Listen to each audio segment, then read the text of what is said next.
The economic relationship between Canada and India is of ever-increasing strategic importance.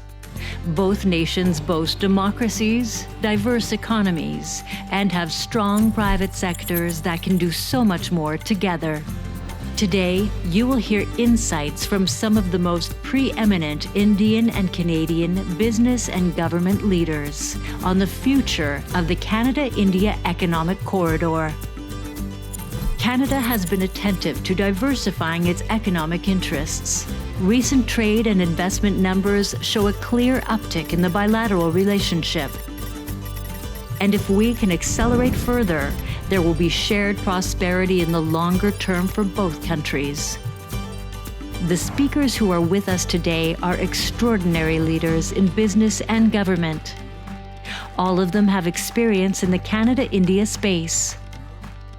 Their insights will help us in shaping actionable strategies, and we at the Canada-India Business Council are committed to play our part in implementing their recommendations.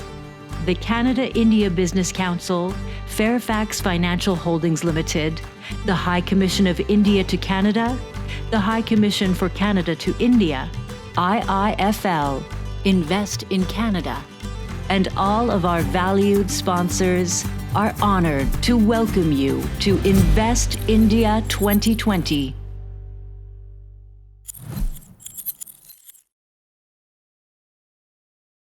Good morning to everyone joining us from across Canada, and good evening to those tuning in from India. It is my great pleasure to welcome you to Invest India 2020. What a rare opportunity to have so many binational leaders of such high caliber come together on one platform. As a result, we have people participating from coast to coast to coast in Canada and right throughout India.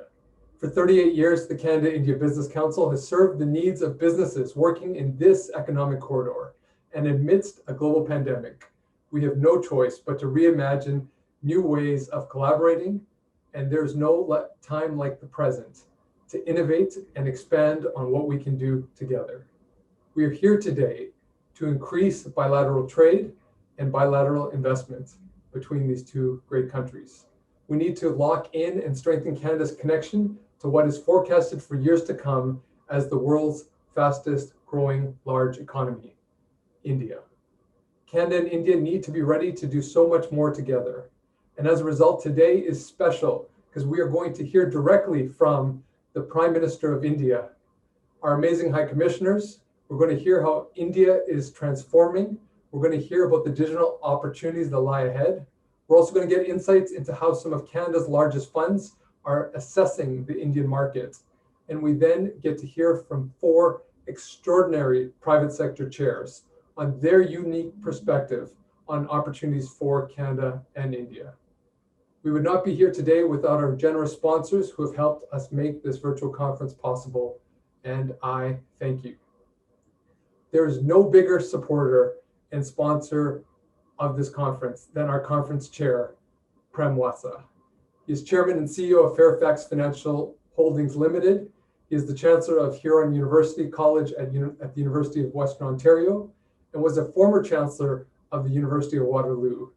He was also on the boards of the Bank of Ireland and ICICI Bank. He serves as a board member on numerous charities. He is a recipient of the Order of Canada and is a recipient of the Padma Shri Award in India. I can easily sum it up by calling him Mr. India in Canada. Please welcome Prem Watsa. Thank you very much, Victor. And let me begin with a warm welcome to all the attendees and participants to the 3rd Invest India Conference. It promises to be a terrific one with a superb lineup of speakers from both India and Canada. We have an exciting conference to look forward to in a virtual setting.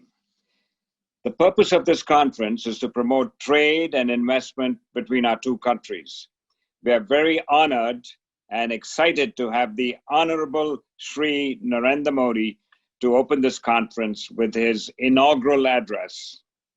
India changed 6 years ago when Mr. Modi became Prime Minister, winning with a majority and implementing his business-friendly policies.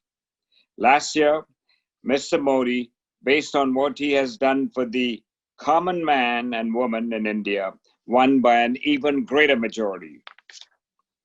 Mr. Modi said that the man who never had electricity in his house would not forget him in the elections, and that the woman who never had gas for cooking would vote for him in the elections. And he was right. What the Honorable Mr. Modi has done for the common man is truly amazing. I have publicly said Mr. Modi is the Lee Kuan Yew of India, and his challenge is even greater as he is dealing with a population of 1.3 billion people. Ladies and gentlemen, Mr. Modi has a goal of doubling GDP from $2.5 trillion to $5 trillion in the next 5 years. He has provided economic freedom for all Indians. I have had the honor of meeting him many times over the last 6 years, and I can tell you, I have never met a man so passionately focused on developing India. India is being transformed by Mr. Modi, and in my mind is the best country in the world for investments in common shares and in plant and equipment and infrastructure. Without further ado, let's welcome the Honorable Mr. Narendra Modi, the Prime Minister of India. Mr. Modi.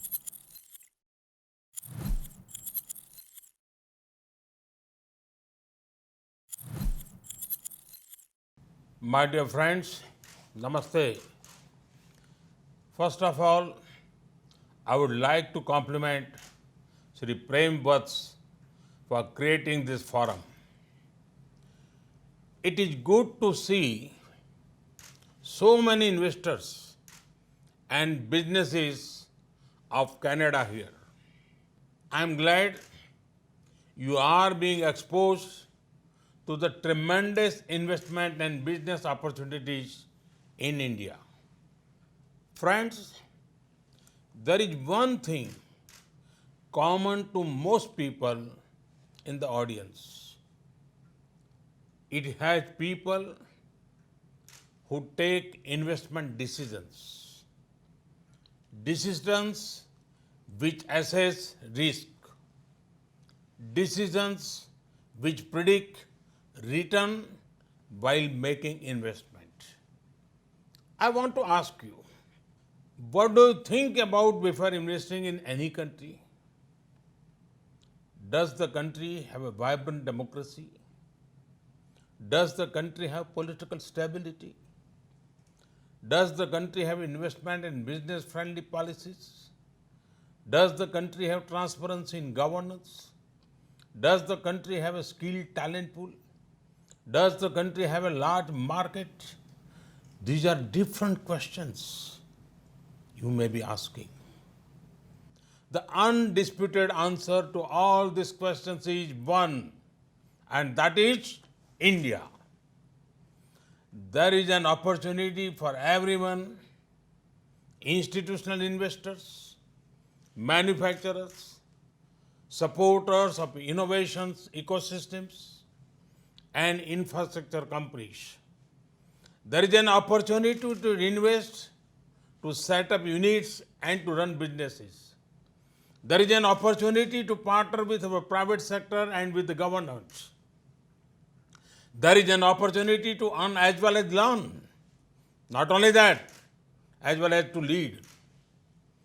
There is an opportunity to grow. Friends, in the post-COVID world, you will often hear of various kinds of problems. Problems of manufacturing, problems of supply chains, problems of PPP, etc. Problems are natural. However, India had not let those problems be. We showed resilience and emerged as a land of solutions. We provided free food grain to 800 million people and free cooking gas to around 80 million families And for a long time, despite disrupted logistics, we are able to deliver money directly into bank accounts of more than 400 million farmers, women, poor and needy people within a matter of days. This shows the strength of governance structure and systems that we have built over the last few years. Friends, India is playing the role of the pharmacy to the world. We have provided medicine to around 150 countries so far during this pandemic. During March, June of this year, our agriculture export rose by 23%. This happened while the entire country was stringent lockdown. Today, our manufacturing is running on full stream. Before the pandemic, India hardly manufactured PPE kits. Today, not only does India manufacture millions of PPE kits, every month it also exports them. We are also committed to ramping up production. We want to help the entire world when it comes to vaccine production for COVID-19. Friends, the India story is strong today and stronger tomorrow. Let me explain how. Today, the FDI regime has been very well liberalized. We have created a friendly tax regime for sovereign wealth and pension funds. We have undertaken significant reforms for developing a robust bond market. We have come up with incentive schemes for champion sectors. Schemes in sectors like in pharma, medical devices, and electronic manufacturing have already been in operation.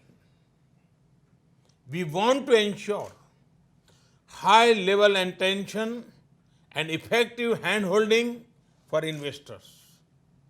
For these, a dedicated, empowered group of secretaries has been made. We are proactively monetizing assets across sectors: airports, railways, highways, power transmission lines, so many. Real estate investment trusts and infrastructure investment trusts have been fully enabled for monetization of both public and private assets. Friends, today, India is undergoing a rapid change in mindset as well as markets. Today, India has embarked on a journey of deregulation and decriminalization of various offenses under the Companies Act. India has risen from 81 to 48 in the Global Innovation Index rankings in the last 5 years. India has risen 142 to 63 in the World Bank's Ease of Doing Business ranking in the last 5 years. The result of these improvements are there for everyone to see. India received around $70 billion from institutional investors in a year and a half between January 2019 and July 2020. This is almost equal to that received in 4 years between 2013 and 2017. The continuing confidence of global investor community in India is seen by the fact that FDI into India went up by 20% in 2019. And this when global FDI inflows fell by 1%.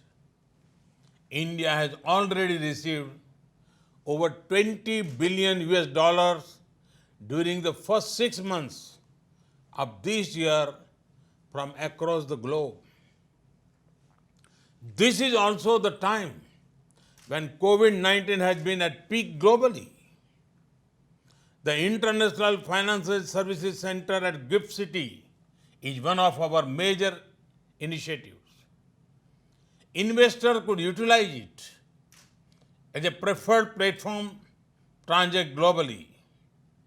We have recently set up a full empowered unified regulator for it. Friends, India has adopted a unique approach posed by the COVID-19 pandemic.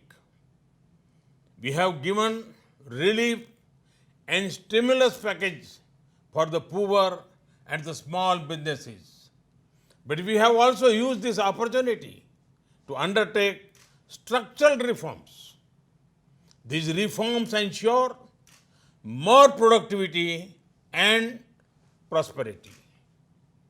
India has undertaken a trinity of reforms in the field of education, labor, and agriculture.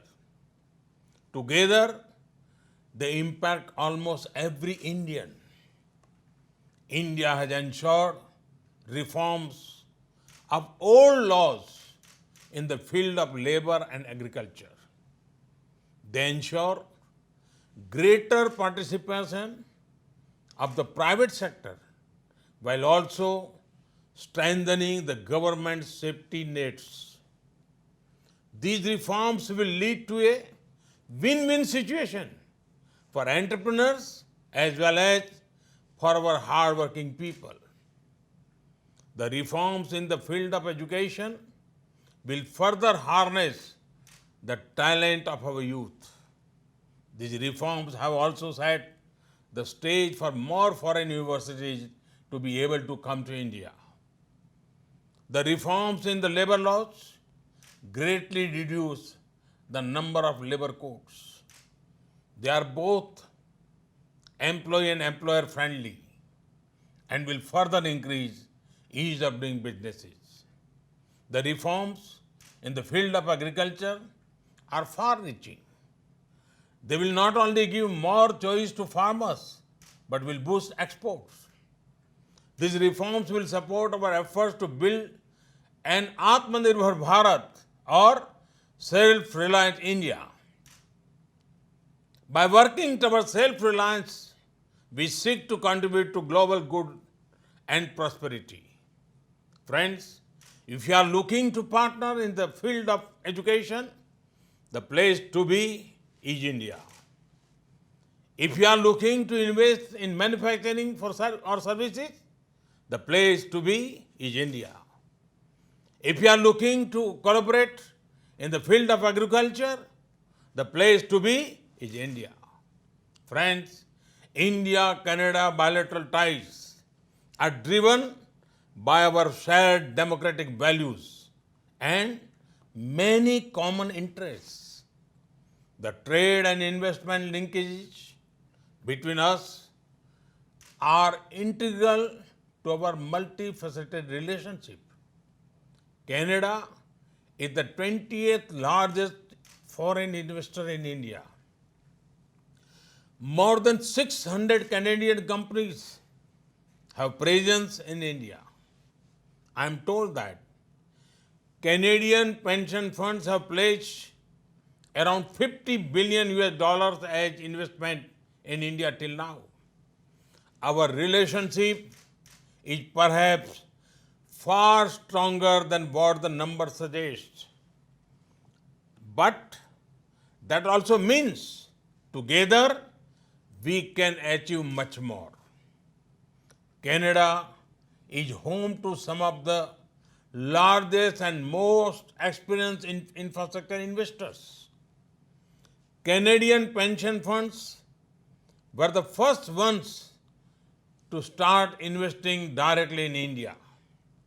Many of them have already discovered great opportunities in a range of areas like highways, airport, logistics, telecom, and real estate. They are looking at expanding their presence and finding new areas to invest. Mature Canadian investors who have been in India for many years now can be our best brand ambassadors. Their own experience, their plan to expand and diversify can be the most credible evidence for all of you to come here too. In addition, you have the benefit of knowing India well.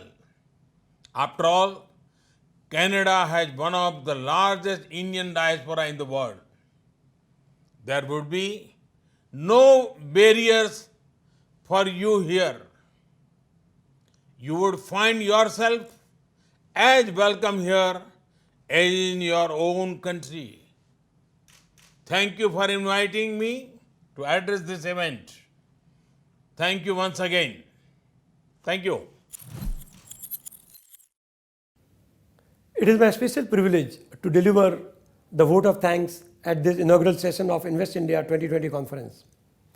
I would like to express our profound gratitude to the Honorable Prime Minister, Shri Narendra Modi ji, for delivering a truly inspiring and energizing inaugural address. We are thankful to him for taking time off his busy schedule. His presence in the conference is the greatest encouragement and boost to the international investors, particularly from Canada and North America, looking at investment opportunities in India. As usual, his clarity of thinking and emphasis on action was manifest in his speech. We are indeed fortunate and proud to have a visionary leader like him who has relentlessly worked in the last 6 years to make the economy open, digital, competitive, investor-friendly, inclusive for masses, and nurturing innovation and transparency. I also take this opportunity to thank Mr. PREM, Fairfax, Canada-India Business Council, and Office of High Commissioner of India in Canada for excellent organization of Invest India conference despite COVID crisis. While Prime Minister has set the tone, 2.5 hours are packed with who's who of Indian business and Canadian investors. I also welcome and thank all distinguished speakers and participants without whose involvement this conference would not have been possible. I wish the conference a great success. Thank you.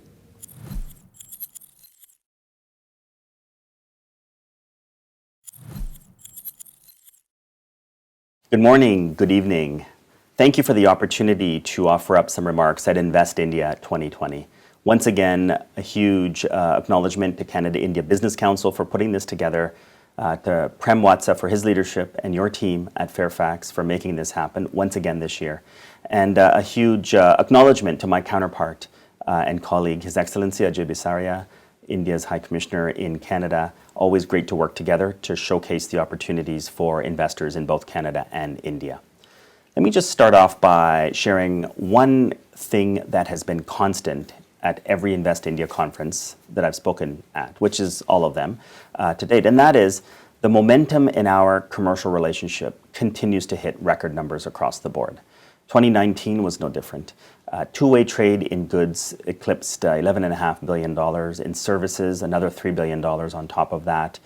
Record numbers in terms of economic impact of students studying in Canada, of tourism, pre-pandemic, of course, and every other number you can think of. But of course, most significantly is the total stock of investment both ways, which now is estimated to be in the neighborhood of $70 billion. And that's FDI, portfolio investment, both ways combined. Significant growth. If you take the total of all of those numbers together, our commercial relationship is well over $80 billion and is well on its way to hitting $100 billion in the coming years. Now, we want to leverage that momentum. And the pandemic, of course, has brought challenges.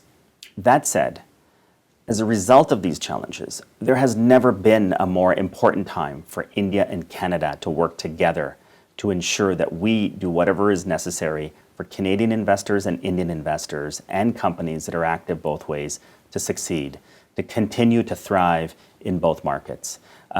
We are focused on adapting some of the work that we do. We want to ensure that those Canadian investors that are here in India have the tools at their disposal. They have us to help guide them through any challenges with a focus on the next 12 to 18 months so we could emerge on the other side successfully. And for those investors from India that are in Canada, we are here to continue to help you navigate the pandemic challenges, but also grow so that you can continue to thrive in Canada as well. And our governments are in close contact on a regular basis. Our agriculture ministers collaborated at an event a couple of nights ago. Our trade ministers did a couple of weeks ago. There is ongoing keenness on both sides to do more together. And the pandemic, of course, is amplifying that as well. The pandemic is allowing us to take advantage of new opportunities where we can collaborate together in terms of sectors. For example, healthcare. We're looking at ways which we could collaborate on vaccine development, biotechnology, medical devices, infrastructure, as an example. So we're adapting our role as diplomats and high commissioners to ensure that all of you as investors will continue to succeed. And I know that you will succeed because from the very beginning, pre-pandemic and through the pandemic, your outlook was always long-term, and it continues to be a long-term outlook. The long-term outlook for opportunities and success here and in India here and in Canada remain very, very positive, and we look forward to supporting your ongoing growth. My message to you today as participants: if you are a Canadian investor or company active in India, let us know if we can help in any way. We are adapting our work to ensure that we work with you to ensure the success of your investments or your commercial deals. If you're not in India and you're a Canadian investor, come talk to us about how we can help navigate and provide briefings or any other support that we can. If you're an Indian investor in Canada, let us know if we can help with your success and your growth. And if you're not in Canada and you're an Indian company or an investor, Canada must be on your top list of strategic countries of interest. We bring so much to the table in terms of talent, in terms of capital, in terms of favorable tax rates, favorable environment that can take advantage of free trade agreements around the world. Come talk to us about the advantages of investing in Canada, and we'll be there for you. With that said, I wish all the distinguished speakers at this conference huge success, and for all the participants, thanks for listening. I hope you take something very special out of today, and we look forward to working with you well into the future. Thank you very much. All the best for a successful conference. I'm delighted to welcome all distinguished participants to this exclusive conversation on the India opportunity. First off, thank you Fairfax and Canada-India Business Council for putting this together, even in the midst of a global crisis. We should be out of the woods next year, and I think it's important to look at a longer-term perspective. I've had the opportunity to speak this year to a large number of business leaders across Canada. My one big takeaway from Canadian companies already active in India has been the strong assertion of confidence in the medium-term prospects of the Indian economy. India and Canada declared a strategic partnership when Prime Minister Modi visited Canada in 2015. The headline of this partnership has clearly been the tenfold increase in Canadian portfolio investment in India from $5 billion to over $50 billion, led by champions of India such as PREM WATSA. This is patient capital in for the long run. It has supported key sectors like infrastructure, logistics, energy, real estate. This investment is growing and symbolizes, I think, Canada's faith in the India story. In India, we value this investment deeply. It is a vote of confidence in the transformative reforms being planned and rolled out even during the pandemic. Our stimulus package for the Indian economy came embedded with next-generation economic reforms across the board in land, labor, laws, in health, agriculture, education. All this is reinforced by a strong acceleration towards a digital future which will help India leapfrog to the front lines of technology. Most importantly, I think this is an India listening carefully to its partners. We have shown great policy flexibility in response to the feedback from investors. Our Prime Minister is personally committed to nurturing these investments.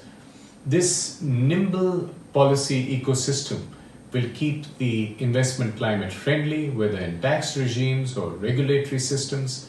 With Canada, we also hope to work out soon a bilateral investment protection agreement and perhaps even a limited trade agreement.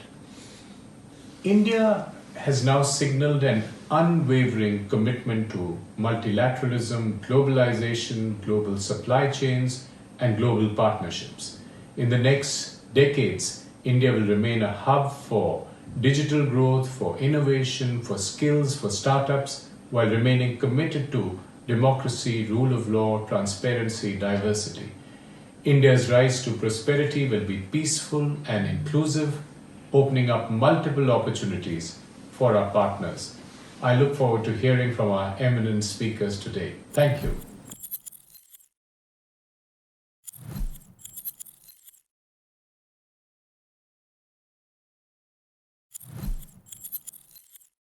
It is now my pleasure to introduce AMITABH KANT, the CEO of NITI Aayog. NITI serves as the top policy think tank in the government of India, reporting directly to the Prime Minister of India. Mr. PREM, WATSA, distinguished guests, ladies and gentlemen, I'm truly delighted to be addressing all of you, such a distinguished gathering. 2 years back, Prime Minister Mr. Narendra Modi had challenged Indian bureaucracy to transform the lives of common citizens in the 115 most backward districts of India. He did not term them as backward, but called them the aspirational districts of India. These districts included some of the most far-flung, complex, and difficult districts of India and were selected through a very transparent process. In the last 2 years, these districts have seen transformative changes across health and nutrition, education, financial inclusion, basic infrastructure, because of convergence of all government programs and real-time monitoring and ranking of districts on 49 different indicators.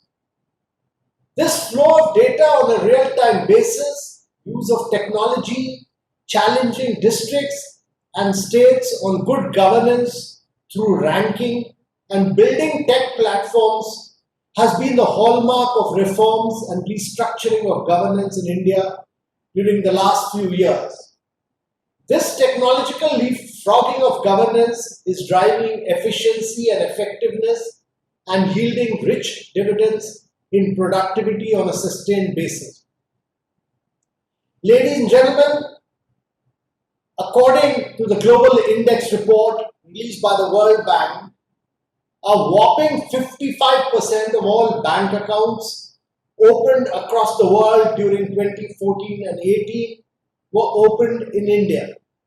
India today has over 1 billion plus people with bank accounts. We have almost 53% of them in the names of women. We have over 1 billion mobile, and we have over 1 billion plus biometric. Everyone has a biometric. And let us look at the scale of technological transformation in the last few years. The government put its energy in getting the JAM Trinity going, that is biometric mobile bank accounts. This forms the basic data infrastructure for India's stack, consisting of KYC, e-sign, instantaneous payments, and digi-lockers. This has been the single biggest factor for the expansion of financial inclusion in India and has presented a unique model for the world. For people to get subsidies or social benefits, they needed a bank account. Hence, under all government's schemes, we have been able to distribute money straight into the bank accounts of the individual. And in 426 operational schemes across 56 ministries, there's not a single paisa of leakage. Direct benefit transfer and governance reforms have increased the government's efficiency to target beneficiary directly. This has led to huge efficiency in government. The resultant saving from this alone has been massive. The next key transformation has been in the sphere of digital payments. India had hitherto been entirely a cash economy. Thanks to unified payment interface, consumer bill payments have become extremely simple and easy on the back of mobile payments. We have seen the emergence of several platforms such as Google Pay, Samsung Pay, Phone Pay, Paytm on top of this public highway, the unified payment interface. We are now doing over 3 billion transactions a month and targeting for 1 billion transactions a day. India's approach to digital payments has been unique. We are creating platforms where government creates the brick and mortar of the foundation layer, with startups and innovative enterprises building interfaces and layers on top. The effort has been to break silos through real-time governance and move away from a case-to-case approach. And these are all next-generation reforms. A great example of this is the government e-marketplace, which is the national public procurement portal, all online end-to-end for open, efficient and transparent procurement of all goods and services by the government. The platform has transformed legacy procurement systems through a disruptive marketplace model and the use of technology, analytics and digitization of process. In June 2014, when I was Secretary Industries, India was ranked 142 in World Bank Ease of Doing Business, and in the previous 4 years had only worsened its position.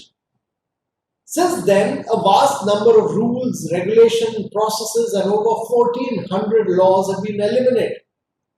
As a consequence, India has jumped up 79 positions in the global rankings, the only large country in the world to have made such a quantum jump. In a federal country like India, it is the states which attract investments. We therefore started ranking states and outcomes. There was an intense competition. The first year, Gujarat came number 1. The very next year, Andhra Pradesh beat Gujarat, and the third year, Telangana and Andhra emerged on top. But the good thing was that states in the eastern part of India like Jharkhand and Chhattisgarh have made radical reforms and come fourth and fifth. My belief is that if competition can transform eastern states, which are highly resource rich, India will have long-term equitable growth. Accompanying this was reforming the entire foreign direct investment regime. We piloted different proposals for liberalizing sector after sector and abolished the Foreign Direct Investment Promotion Board. All of them were approved by the cabinet. These reforms have led to foreign direct investment inflows in India growing and expanding from 36 billion in 2013-14 to 74 billion in 2019-20. And therefore, what it shows in 2019-20, the 74 billion, that India's FDI has grown and expanded despite the global FDI falling sharply during the same period. Next, realizing that entrepreneurship, technology and innovation are at the heart of transforming India, we launched the Startup India movement. An increasing number of advanced technology startups, the rising adoption of data analytics, artificial intelligence, and Internet of Things in everyday processes, and continuing investor interest in Indian startup have created a dynamic ecosystem. Many of India's startups are revolutionizing service delivery and quality across several emerging areas of growth. A large number of them are finding solutions for the unique challenges of India, and several of them are leveraging technology to enhance health and education outcomes. In a very short period, we have been able to develop the second best ecosystem for startups in the world with over 31 unicorns. We have also given a huge impetus to patents and trademarks. This has led to patent examination increasing vastly 5 times during the last 4 years. The time required for patent examination has reduced from 6 years to a mere 12 months. The period of examination in new trademarks is reduced from 13 months to less than 30 days. Two of the biggest reforms ushered are the Goods and Services Tax and the Bankruptcy Code. The Goods and Services Tax replaces almost 44 different taxes and multiple cesses, aligning India with global regimes and ending long queues of trucks at state borders and created a seamless national market. Imagine if Europe was to have one tax across the entire Europe, and this is one tax across India. The Insolvency and Bankruptcy Code has been the key economic reform leading to faster recovery of stressed assets and quicker resolution. It has instilled a better sense of credit discipline, and for the first time in India, there is seriousness among defaulting borrowers because of the fear of losing their assets on the ground if the resolution process fails. We've also bitten another bullet by bringing in the Real Estate Regulation Act, which has brought discipline in the construction and real estate sector, providing protection to consumers and ensure that delivery of the ongoing construction is a seamless process. The government has also sent out a clear message to investors across the world by restructuring its direct tax regime. It slashed the corporate tax structure to just 15%, the lowest in the world for new manufacturing companies, and 22% for existing companies. The new rates bring India on par with most OECD and neighboring countries. The lower rates will reduce the cost of capital and catalyze investments. In my view, the two best examples of the reformistic zeal of the government was demonstrated in two key social programs, the Swachh Bharat Mission and Ayushman Bharat. Both of them have gone beyond being mere government schemes and have become the shared vision of the entire government. I have admired Swachh Bharat Mission as it did not lay emphasis on construction of toilets, but focused on behavioral change and outcomes. It succeeded because of the strong political will and the Prime Minister's personal commitment to clean up India and the fact that it was demand-driven. And therefore, in all our villages today, we've been able to spread cleanliness and toilets and ended open defecation in India. Similarly, Ayushman Bharat is providing insurance to 500 million Indians. It is a cashless, paperless, digital scheme. You can travel from one part of India to another part, but will remain insured. This is the biggest health insurance scheme across the world. It has been a remarkable success story. Ladies and gentlemen, the COVID-19 crisis offered an opportunity, and the government has demonstrated courage and determination to usher in long-pending radical reforms. It has given the freedom to Indian farmers to sell to anyone and freed them from the agriculture marketing control monopoly. The farmers can sell anywhere in the world today. It has amended the much-dreaded Essential Commodities Act. It has brought in contract farming. It has redefined the micro, small and medium enterprises and liberalized the mineral sector and the coal sector. These are all path-breaking structural measures. There is a clear intent that business must be driven to size, scale and efficiency by private sector, and government must only be a catalyst and facilitator. Ladies and gentlemen, we have made radical reforms in several areas, but one of the key major changes that we brought in is the production-linked incentive schemes in mobile, pharmaceutical, medical devices, and industrial parks. This has led to all the manufacturers of Apple, Foxconn, Wistron, Pegatron, and Samsung, and all the global manufacturers investing in India. We will do this same strategy across many other sectors. Ladies and gentlemen, Canada is home to some of the largest and the most experienced infrastructure investors. 5 major Canadian investors, Brookfield, CPPIB, Fairfax, CDPQ, and PSIB, have invested about close to 40 billion in India, focusing on national highways, airports, real estate, and logistic assets. In 2019, Brookfield invested 3.7 billion in Reliance Jio Towers and became the largest institutional investor with a total exposure of 16.6 billion in India.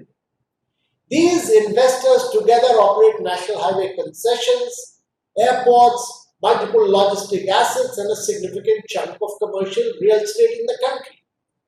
And therefore, we always welcome Canadian investors.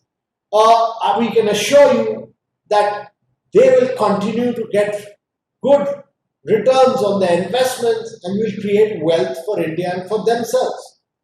Canadian funds were pioneers in taking a significantly bullish approach towards India. Instead of following the traditional route of investing through fund managers, Canadian pension funds were the first ones to start direct investments in India and are now expanding their presence across asset class and increasing ticket size for asset classes. Mature Canadian investors such as CPPIB, CDPQ, who have been in India for over a decade now, are increasingly looking at newer asset classes such as commercial and industrial real estate, edtech, logistics, etc. Ladies and gentlemen, the last few years have seen wide-ranging reforms, and there are several implementation success stories which have transformed the lives of citizens at grassroots level and enabled investors in India to get great returns. The 1991 reforms in India were essentially industrial licensing reforms. Recent reforms cut across technology, innovation, institutions, foreign direct investment, governance, and touch several unreformed key sectors. Together, they represent a watershed reform movement which will drive India's growth and prosperity. I believe that these reforms will take India towards a sustained high growth over a 3-decade period. Ladies and gentlemen, it's been a real pleasure addressing you. I really thank you for giving me this opportunity, and I look forward to welcoming you in India. Thank you very much.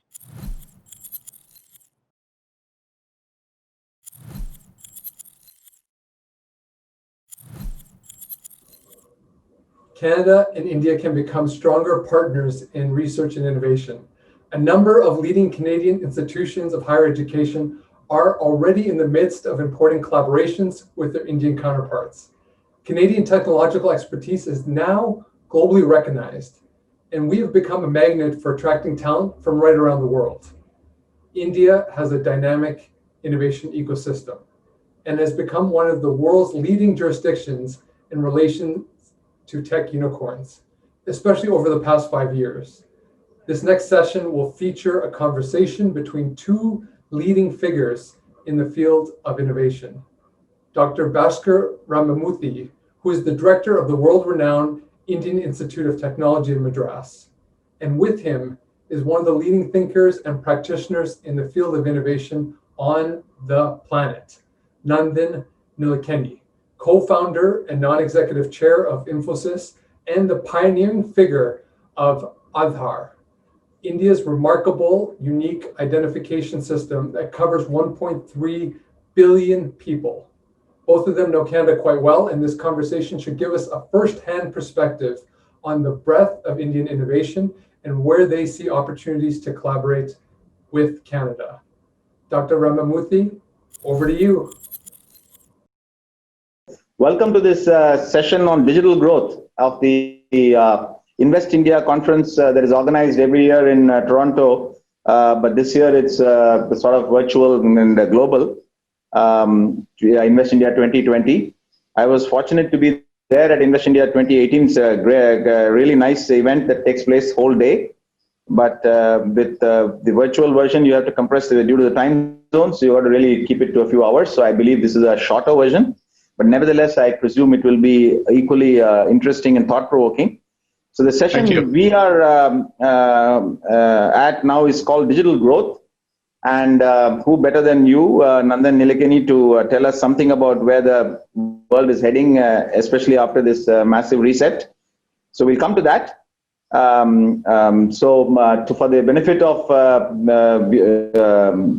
participants in this conference, let me briefly introduce myself. I'm Bhaskar Ramamurthy, Director of IIT Madras and alumnus also of the Institute, where I'm now the Director. Director is the same as Vice Chancellor in Anglophile countries and President in the American terminology.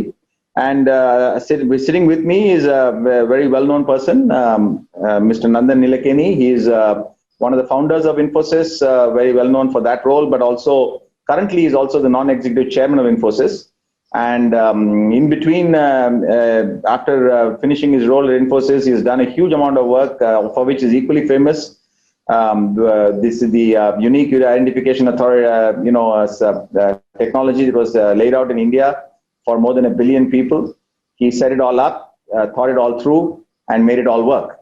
So today, if people, when the pandemic hit, if people were able to get money overnight into their accounts, at the press of a button, the government was able to transfer money to the most vulnerable people. It was because sitting at the back, apart from all the fintech, is also the unique identification technology that was put in place, conceived and put in place by Nandan and his team. So we have the right person to really tell us about what's going to happen or what might happen with digital growth. But before that, let me sort of set the stage by saying that the Indo-Canadian relationship is an old one, and one that has been growing over the years in all axes: industry collaboration, government-to-government relationship, people-to-people relationship, and in the one very important aspect of any country relationship, which actually does a lot of catalysis in the background, is the academic relationship. Coming from university, I must harp on that. So the Indo-Canadian academic relationship is also very strong. Many leading institutions of India collaborate extensively with leading institutions in Canada, and that would include the institute which I head. Just to give you a feel for it, IIT Madras has 13 active collaborations with the leading universities in Canada. Currently, 8 funded projects are actually being executed by collaborating faculty from these institutions and our institution. In the last 3 years, we had 22 faculty members visiting us from various institutions in Canada, and we have 7 of ours going there. We have had 4 students incoming. I think we need more Canadian students to come. We get lots more from Europe. We have to get more from Canada. And we had about 15 of our students going to Canada to do various interesting projects.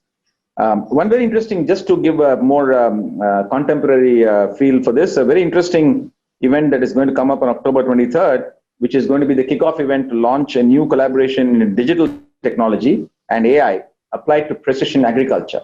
So it's very relevant to today's topic. So this is going to be a collaboration between one of the institutes, our institute, which is implementing the national mission on cyber physical systems. Many institutions are doing this, including ours. So our component of the national mission on cyber physical systems and collaboration with the Canadian Digital Technology Supercluster.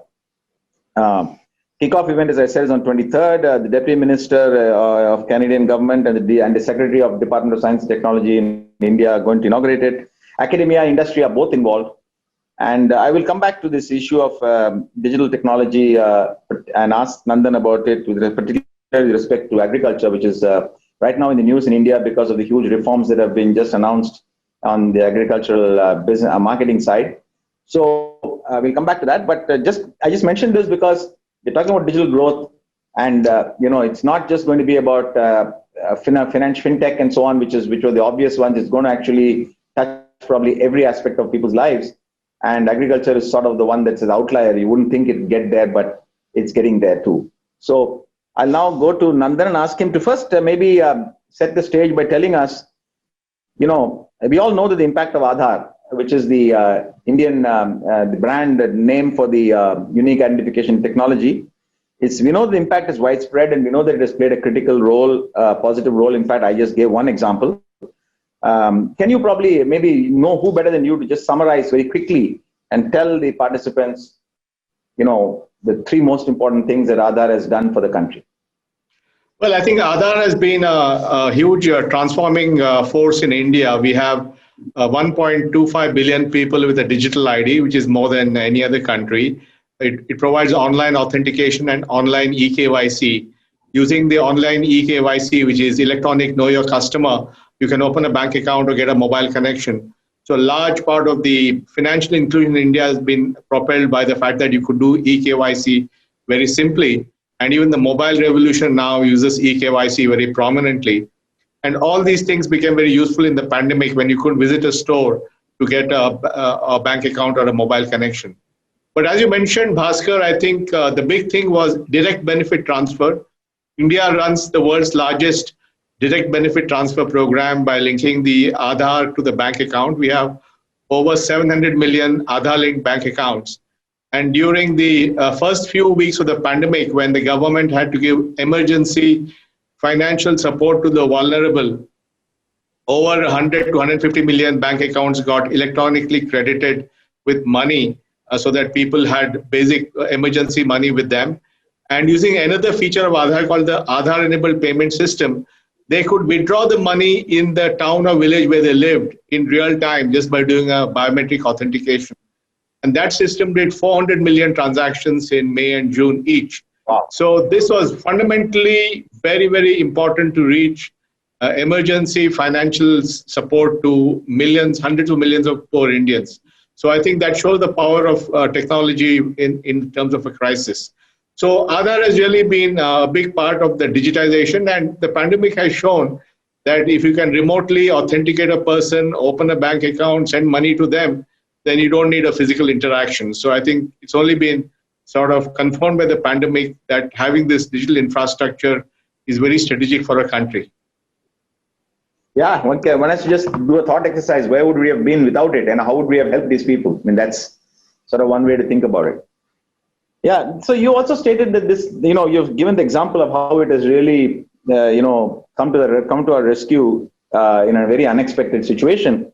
But now you must have given thought to how the model can actually be deployed for meeting other critical needs. For example, now one of the big, already there's a lot of anticipation of the challenge of how we're going to get that vaccination done when the vaccines are ready for 1 billion people plus, right? How are we going to ensure that everybody gets it, that the vulnerable again get it along with the wealthy, and that everybody gets it once and only once, and all these things, right? So it's just like getting money. It's not easy to distribute money, You don't know which hand is collecting it. So any thoughts on this? Yeah, absolutely. In fact, I've made a proposal, I've written about it, and also made a presentation to the government and other agencies that we need an online ID-based vaccination digital infrastructure. Because the challenge is going to be humongous, because we have to vaccinate, assuming we have to vaccinate everybody, that's 1.3 billion people we need to vaccinate. And if we need to have 2 doses per vaccination, that's 2.6 billion vaccinations that have to be done in a period of 2 years. And assuming this vaccine has a life or limited immunity of 1 year or more or less, we'll have to do this every year. So we'll have to create an unprecedented adult vaccination infrastructure for 1 billion plus vaccinations a year. And I have proposed that we use Aadhaar ID to authenticate the person, issue them a digital certificate saying that they have been vaccinated by this vaccine at this time and the immunity period is for so long. We have to train people to immediately report side effects of these vaccination digitally by phone or on the app, so that we can quickly catch any safety issues with vaccinations. We can make sure that a person gets vaccinated only once. If it's a dual dose vaccine, you can ensure that you first issue a provisional digital certificate and then issue the final one after they take the second dose. And everybody gets an interoperable, authenticatable digital certificate. So once people have this vaccination digital certificate, they go to the airport and show that certificate, and the airport authorities can verify it electronically that you in fact have been vaccinated. So I think we need to create a completely next generation digital infrastructure for vaccination. And we need to train maybe 200,000 people on giving the vaccination, because we don't have that infrastructure in India. In the West, adult vaccination is common because of the flu vaccine. And I don't know the numbers in Canada, but in the US, 50% of the people take a flu vaccine every year, which means there are about 160 million flu vaccines every year. So adult vaccination is a known thing in the West. And so they just have to ride on that to give the COVID vaccine. In India, all the vaccination has been entirely for infants and for pregnant mothers. So there's no real adult vaccination. So it's a whole new challenge of adult vaccination at scale and speed, and digital technology and Aadhaar is imperative to be used for doing that properly. Wow. And does it have any broader impact on digital health? Because that's now the new mantra of the government, the digital health mission. Yes, the Prime Minister on August 15th announced a National Digital Health Mission. And part of that was to give everyone a digital ID, which is different from Aadhaar, because we didn't want it to be connected, and also create electronic health records. And in fact, we can use the vaccination to jumpstart this, because everybody is going to come in for a vaccination. At that time, we can offer to create their ID as well as the health record. So in a matter of 2 years, everybody will have a digital ID and a health record. So it will really accelerate the digitalization of the health system. Yeah. On a lighter note, I think when you create these digital records, please make them simple camera scans of illegible writing of doctors, because I don't think our doctors are willing to use anything else. Okay. I think, now, in fact, we are one of the foundations that support has done a lot of AI work on this. And recently, we read all the, the scribblings of the performance of kids in schools in Gujarat, and using AI, we were able to read it very efficiently. So I think we'll use AI to figure out the doctors' writing. That's good. That's good to know, because one thing I noticed is doctors, we tell them they have to type in stuff and all that. There's a revolt. Okay. AI will take care of it, Bhaskar. Yeah. Very good. Now let me switch gears a little bit. India has done very well in the innovation index in the last few years, jumping by several steps every year, and the country has an ambition to get into the top 50 very soon. But is also now, post the pandemic and resetting of supply chains, there's also an ambition to get into global manufacturing supply chains and become everybody always said that one key aspect of getting to become a middle-income economy is that every country has done it in the past, has done it with manufacturing, not without manufacturing, though not necessarily only with manufacturing. So we, when are we going to get into that escalate, that travelator? So is there any role for digital now in the context of new manufacturing as it's emerging in the next decade or so? Oh, absolutely. I think India has a huge chance to, as the world diversifies its supply chains and manufacturing bases, India has a huge opportunity. Plus, India itself is a huge market. And as you're based in Chennai, and around Chennai to the south and north of Chennai are huge phone manufacturing companies, which will manufacture smartphones both for the domestic market and for export. And we have to rethink manufacturing using robotics, 3D manufacturing, supply chain digital, from the point you produce to the point it's shipped and so on. So I think it's a good chance for us to create a digital supply chain. And I think that's a huge opportunity for India as manufacturing comes more and more to India in the coming years. Okay, that's very good. I think, but I don't know. I mean, the whole idea of especially digital manufacturing right up to the customer, from raw material to customer. This is a new idea. We are used to normally the wholesalers, distributors, retailer model. And sometimes in one example which I saw recently, there was a very large company which never actually till date ever met their end customer. They always worked through third-party people who took their output and made products for the customers. But now actually in some product lines, they were dealing directly with the customer, relying entirely on digital. to actually ensure that what they supply meets the customer's requirements and their brand value doesn't get diluted. And when they succeed, of course, it succeeds enormously because you've cut out so many layers in between. Yes, absolutely. I think digital direct to consumer is going to be a huge thing for manufacturers. And there are two reasons. One is, of course, the supply chain and reducing intermediation cost, as you mentioned, but also because if manufacturers don't know who their customers are, they don't know what they like, what features they will like, what are the next models. So directly selling to the consumer gives them a wealth of data on consumer behavior and preferences, which can then feed into their product. So I do agree with you that direct to consumer is going to be large. For example, just last week, Apple announced its online store for India. So now I can go online on Apple and configure and buy an Apple of my choice. I don't have to go to a retailer. So I think we're going to see more and more of that, which is driven both by the need for reducing intermediation cost as well as for data for product design. Absolutely. Absolutely. I think so. I think that's very interesting. And I think we've probably not even uncovered all the possibilities there. You know, last week I just saw one of our startups had done this fantastic software where you can, if a fabric vendor actually takes pictures of the fabric, you know, they can drape it around, they can create the finished product and drape it around the individual, whether it's a sari or a kurta or a, and, you know, and now what I can imagine, you know, you can sort of think of small apparel manufacturers in towns, in tier 2, tier 3 towns, actually directly selling to customers. I think, to get back the feedback, what works and what doesn't work, you know, rather than anything else. I think, you know, one of the world leaders in this is a Canadian company, Shopify, which has done a terrific job of allowing small manufacturers to go online and do e-commerce. So I think that's a model in India where small manufacturers, small retailers will use platforms like Shopify and spread themselves.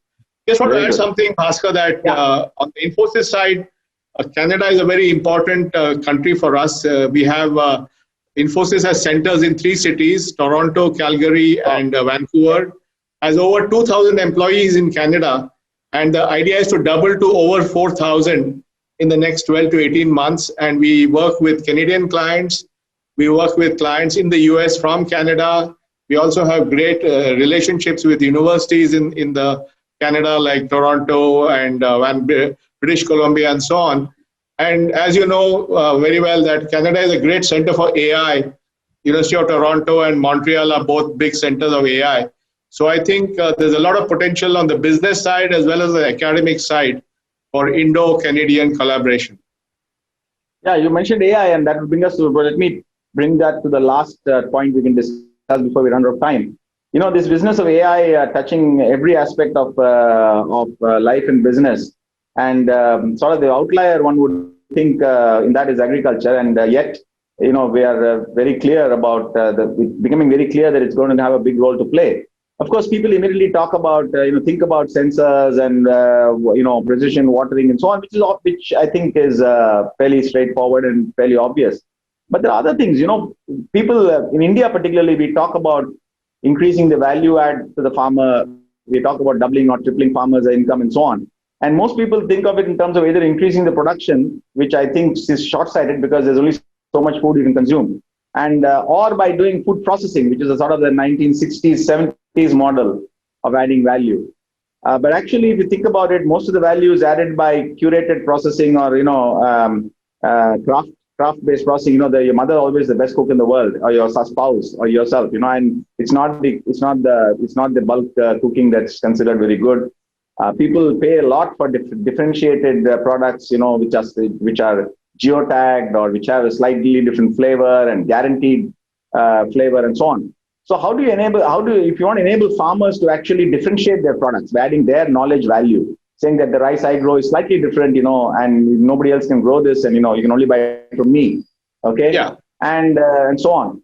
And then you need UID kind of technology for all of that also. How do you guarantee these things? You have to change agriculture from being a commodity-driven business to a customized product-driven business, right? Oh, absolutely. I think you're... So digital and AI is going to play a big role in that. I'm not talking now about the growing of the food. I'm not talking about the value addition. I get it.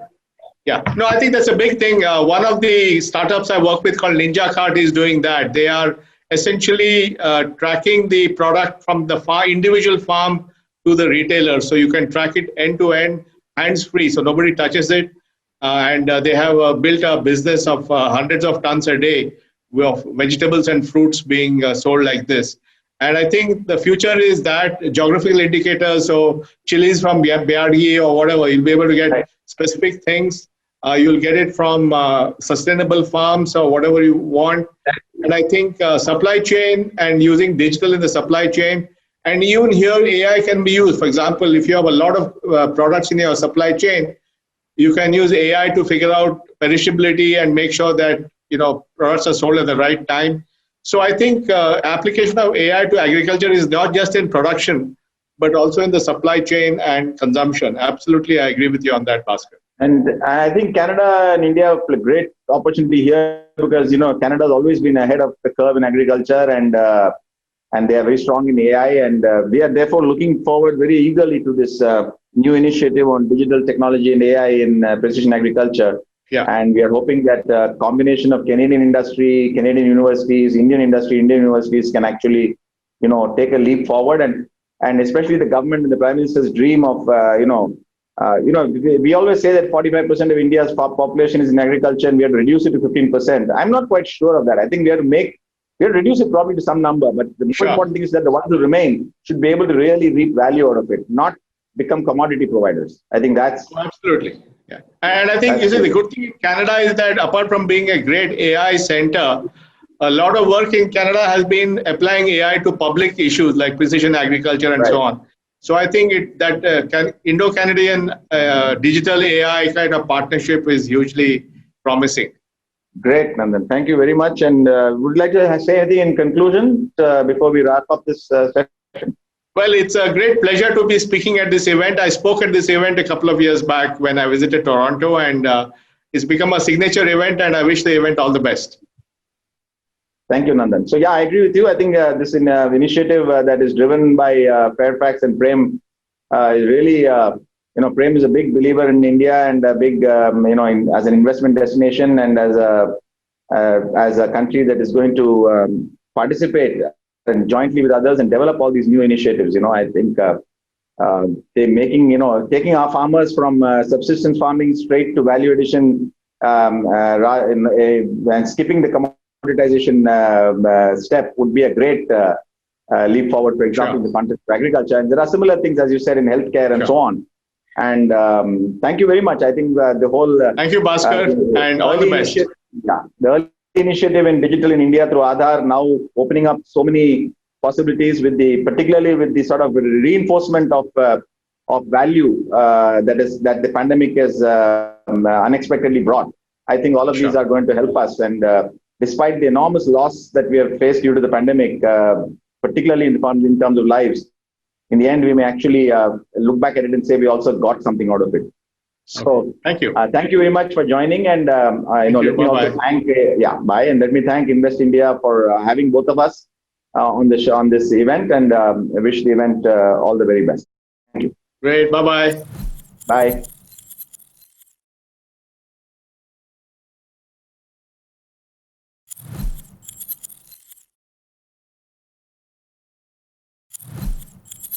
Thanks a lot, Mark. Thanks, Anita, and thanks, Satish. Canada and India go back a long way, especially over the last 5 to 10 years. We've seen more than $30 billion coming from Canada into the Indian space of investments, largely over the last 5 years. Between the three of you, you've invested in sectors including technology, infrastructure, logistics, roads, as well as financial services. In this forum, it's ideal for us as a financial services leader and together with Invest India to be able to get your thoughts together and see how we can use this opportunity to further enthuse and generate interest in the retail Indian markets. So with that, I would love to have some opening comments. Mark, CPPIB is one of CPPIB has been one of the largest institutional investors in India. Do you favor any specific sectors, or are you kind of sector agnostic? What would be your focus and main pivoting factors while determining your allocation? Yeah, thank you for the question. It's a pleasure being here today. India is really important to us. It's one of our 3 target emerging markets, and we aim to have about a third of the fund invested in emerging markets by 2025. So India is super important in that regard. I personally have been going to India and doing business in India for almost 3 decades now. My first deal when I moved to Asia in the early 1990s was a PSU disinvestment of IPCL, which I remember fondly. And so it's a market that I and many of us are very familiar with. We opened an office there 5 years ago. We've been investing in India for over 10 years, and we have about $11 billion invested. In some ways, we're sector agnostic, but there are certain themes that we think are powerful drivers of the economy and of the market and of society in India over the next several years. One is, as you say, technology. So with 800 million internet users, with 200 million online shoppers in the next 2 or 3 years, it's really an incredible market for technology, whether it's consumer-facing technology or logistics, etc. So, or education, edutech. So we're invested in Baiju on the education front, delivery, for example, on the logistics front. So that's one whole area. The second area would be infrastructure. Of course, massive infrastructure need across the country. And so we've been investing in roads. We've been investing in renewables, in telecoms infrastructure. And we continue to look for other investments across infrastructure. And I can talk more about that later. And then the final thing, obviously, is consumption. India's at that point where at $2,000 per capita GDP, that's where in many countries around the world, you see that huge surge and pickup in consumption. We saw that in China. We saw that South Korea many, many years ago. And so that's, I think, going to be a massive opportunity for us over the next several decades. Great, Mark. Thanks. That makes a lot of sense. Anita, coming to you, leading government agencies like Invest India have obviously over the years made a big difference, both in terms of education as well as potentially enabling participation. CDPQ has been a pioneer in setting forth the right methodology in being able to choose the right partners. Most importantly, between companies, sponsors, and potentially also doing co-investments, as well as backing specific entrepreneurs. What we would love to know from you is there any preference or is there any magic formula around you going and choosing these partners from a longer term preference? Thank you very much, Karan. I also want to thank both Invest India and CIBC for inviting us here.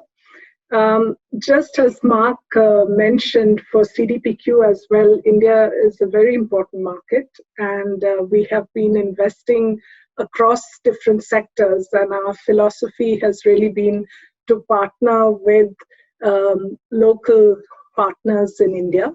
And as you rightly said, we've tried to choose partners who share our values and partners who we see as having a great track record and also long-term players, just as ourselves as we are long-term investors. So to answer your question on what kind of partners, we are actually in some ways agnostic in that we work with well-established companies that have years and years of track record. We've invested with younger entrepreneurs who've set up a platform. So we are investors in Azure Power, which is India's largest solar platform, for example, and also with funds. And in funds, I would say we've invested in general funds that are global who are investing in India, as well as local funds with local fund managers. And we have picked the funds really who complement what we do directly. So, for example, since we are not as active in mid-cap companies, we work with funds who are buyout funds for mid-cap companies. We've looked at funds that are in the technology space, and part of our reason is to work together with them and really understand how they are looking at the technology sector in India. So we have a partnership with Fundamental, which is earlier stage technology focused fund. And then we also do co-investments. So wherever we feel that there is an investment that we'd like to participate in and get to know a sector even deeper, we've done that as well. Thank you, Anita. Thanks for that insight. And I'll come back to you soon and dig a little deeper on the partner side. Coming to you, Satish, Omar's entry into India is a bit more recent, if I can say so, compared to CPIPB as well as CDPQ. Is your focus a little more focused on infrastructure? And specifically on infrastructure, do you see, given the longer term prospects available in the country, a very unique scenario in a post-pandemic world to invest in infrastructure in India? Yeah, well, thank you, and it's a pleasure to be here. So first of all, you're right that Omar's entry into India has been the last couple of years. That said, many of the executives have deep roots in India, and I was born in India, but there's many executives that have been doing business on and off for 20 years in India, so we have lots of experiences. Our focus has been, it was initially actually in the public markets, and we've also made a number of investments in the infrastructure space, toll roads, airports. Those are all assets that are very much aligned to our liabilities. So our focus has been what assets, it doesn't really matter if it's public securities, infrastructure, or real estate, what assets have the highest stable cash flows that meet or exceed our liability stream. So that's the lens that we've kind of put on it. When it comes to the infrastructure space, India in particular has a big deficit, and the amount of money that'll be spent over the next 10, 20 years is enormous. And the real secret sauce that we think is that there's more capital that's required in India than there are. Where other parts of the world, there's actually more capital than opportunities. So from our point of view, the opportunity for us is thinking through who the right partners are, what are the right areas. And the pandemic hasn't slowed down our desire to be in India. The secular trend that we see is absolutely extraordinary. When you look back 10, 20, 30 years from now, hopefully this virus will be viewed as a short-term opportunity for us. But we have very strong partners, and we have a very strong view that India is a positive place for us. Thank you, Satish. That's very helpful. I'll move on to the next segment with a quote I heard from PREM not long back when I was actually physically there for one of the Invest India conferences 3 years back. He made an interesting point in saying, India is a country where all problems are known and all opportunities are hidden. China, on the other hand, is a country where all opportunities are known and all problems are hidden. But with me today, I have 3 people who've successfully been able to break that paradox and somehow get the right mantra to enter India. So Mark, let me start with you. What is the one singular most important advice you would give new investors coming into India from your own experience? Well, if it's one thing, I'd say patience, because nothing in India is a straight line. Nothing in many markets is a straight line. But in India, often there are surprises. Often there can be setbacks. There can be good surprises and bad surprises. But I think the key is to have a long-term lens on your investment, a long-term lens on your strategy, a long-term lens on the partners that you're dealing with, and it's not a market that for traders necessarily. It's one where people build a business and build wealth and build organizations and value over the long term. But it can be a very bumpy ride, and so that's probably the number one most important piece of advice as far as I'm concerned. Would you kind of How do you balance patience with a little bit more volatility, right? Because relative to the global markets, I think Indian markets do come with a lot more volatility. How do you kind of draw the line there? Yeah, so I mean, it's one of the things that we, and I think or collectively, we, all of our organizations are really set up to weather, because while we certainly report on a quarterly basis, that's not our goal. Our goal is long-term value creation, and obviously we're building pension wealth over many years. We are super long-term money. We're super stable money. And so it doesn't really matter too much what that short-term volatility is, as long as we have conviction in the long-term value creation. There are certain things that I think governments and regulators can do to reduce that unnecessary volatility. So I think stability in regulatory regimes, stability in tax regimes, stability in other pricing mechanisms, or things that just keep stable framework around what's happening. Those things are really, really helpful. But generally, the advice is be patient. Don't get too distracted by the short-term event and the short-term volatility, but keep that eye on what you're trying to do and what you're trying to achieve in the long term. Thank you, Mark. That's great.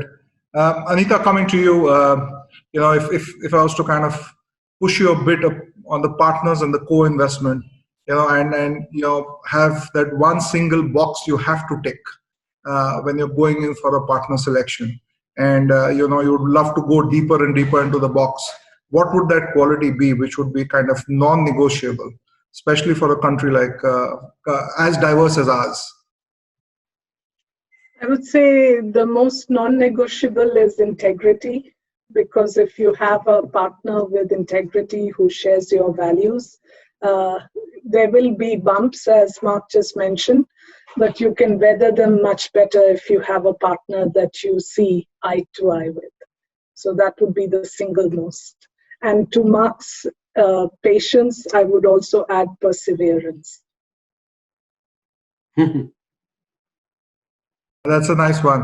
Satish, when I think of infrastructure and I think of roads and I think of assets like REITs and InvITs, which India is kind of getting fairly newly exposed to over the last 24 to 36 months.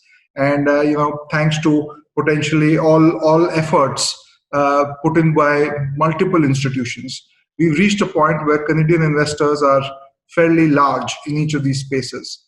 How would you kind of look at a return benchmark from these assets? Because typically, over the longer term, they may have the ability to kind of come down into the late single digits or sometimes even lower single digits in terms of rupee returns. And how do you really balance the currency, the return, as well as the longevity of an infrastructure asset to be able to kind of decide on the investment itself? Yeah, so, one of the areas that we've always talked about, we try to keep things as simple as possible, is to have the highest quality partner, highest quality asset that needs to exceed a liability stream. And when we look at India, there's obviously rupee returns, and the rupee is expected to drop anywhere from 2 to 5% in any given year. But our long-term goals, when you think about India, is if we can achieve returns of 10% over time in our local currency, Canadian dollars, we're very happy, because that meets or exceeds our liability stream. For us, where we shy away is when there's extreme volatility in underlying cash flows, because then the potential returns may be much higher. But for us, we have a desire to have much more stable returns. So we're actually okay to take a slightly lower rate of return, but that still meets or exceeds our liability stream when you convert the rupee return back to Canadian dollars. So, and also because we're deploying such large dollar amounts, we'd rather deploy more dollars in a stable return than smaller dollars in a more volatile return. And that actually drives our screening process in many areas. And in fact, Mark has talked about this, is that if we're there for a very long period of time, 5, 10, 15, 20 years, some of the infrastructure assets that are growing with nominal GDP in India is absolutely the perfect match for us. And with Indian GDP growing real in 6% in nominal terms of 10%, that actually is a perfect match for us. Thank you, Satish. Makes a lot of sense. Mark, quickly coming back to you, what in your mind, what would be the top 2-3 things a partner like Invest India would potentially keep working on through the year to be able to kind of make India a better investment destination, both otherwise and the way it's kind of growing, and attract more Canadian investments into India? What are the 2 or 3 aspects which potentially in a forum like Invest India can work on? Yeah, well, I think Invest India can play a strong role in encouraging the stability in the areas that we want, and then the continued reform in the areas that we want. So the stability I talked about, stability of long-term regulation. If you're buying those long-term infrastructure assets, you don't want to see a sudden change in regulation that damages those assets and creates volatility in those cash flows, as Satish said. So, and you certainly don't want to see changes in tax regimes that are surprises as well. So just making sure the stability around those types of things for our types of investors, and continuing the reform. There's been a lot of terrific reforms over the last several years. The Insolvency and Bankruptcy Code, the IBC, has been a huge development and really encouraging a lot of credit investment into the country. And I think that will, that's going to continue as the IBC evolves. GST, while there's still challenges in the micro implementation of it, I think that's been quite encouraging will be encouraging the longer term for the economy. I think some of the infrastructure reforms, the multi-year national infrastructure pipeline is terrific. I think we really appreciate the efforts towards the special tax exemption for infrastructure for pension funds. That's something really obviously helpful for all of us.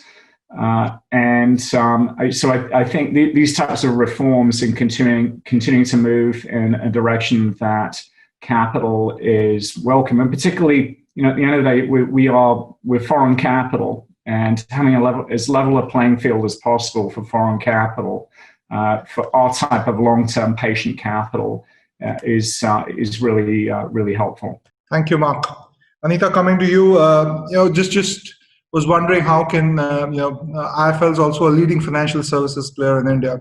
How can people and firms like IIFL and others kind of play a more active role in the Canadian markets, in both facilitating as well as potentially educating Canadian institutional and retail investors over a longer time period to be able to kind of help streamline more investments as we go forward? Thank you, Karan. I think IIFL and other institutions in India can really play a very important role, because one of the things we notice when taking a Canadian perspective is that we hear much less about India, especially from an investment perspective, as we do maybe about China or Australia or other markets in the Asia-Pac region.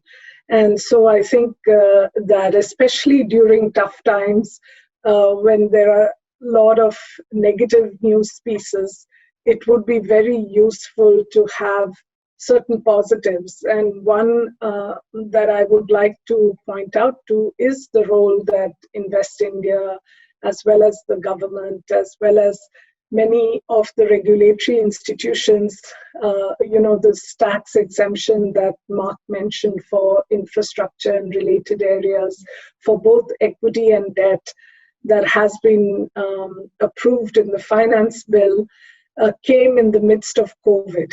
So I think that thinking, the fact that we have the National Infrastructure Plan, which is being pursued as part of the stimulus package in India, is also, I think, a very smart move by the government. However, I think people need to know about these things, because the headlines we get, especially now, of course, is on COVID.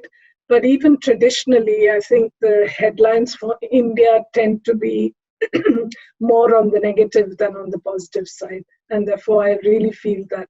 The other thing I notice is that often, we don't speak with one voice. So when the NBFC crisis happened, for example, we had banks saying, we are not like them, NBFCs, we are good, and vice versa. I've seen the opposite also happen. So I think it's very important that in different sectors, we have that India Inc. view just as much as, trying to, in a competitive world of accessing capital, pull each other down. That doesn't work at all. Thank you, Anita. I think that's a great point. I think that one common voice can get so much done. Sometimes you kind of end up underestimating it. Satish, coming to you, I think the Indian government's done a lot, and I think we've kind of seen them being fairly proactive on many things over the last not 9 to 12 months only, but fairly active during the COVID pandemic, and especially being fairly reform friendly over the last 7 to 10 years. Any things at the top of your head, 2 or 3 things which you believe we could potentially work with the government to do better or potentially accelerate investments in India? Well, actually, just going to echo most of what Mark had said. For us, the most important thing is long-term stability in policies, taxation, in governance. I think if that happens, the door opens up tremendously. So we have a lot of kudos for the Indian government and the local relationships that we have. As foreign investors, you want stability, and I think we're starting to see more and more stability in that region. And I'd say there's still a bit of an education gap between what global investors think about India and what's actually happening on the ground. So as we continue to provide more clarity on long-term policy, stability, those are all absolutely critical. So we've actually been very on track with what the government's been doing. We've been supportive, and the government's been very good to us, meaning that they've listened to our needs. And the other thing is that as Canadian pension plans, we're providing stable pensions for many individuals in Canada. And I think if the government recognizes that we're not here like some of the other asset managers, we're actually here for the better of society.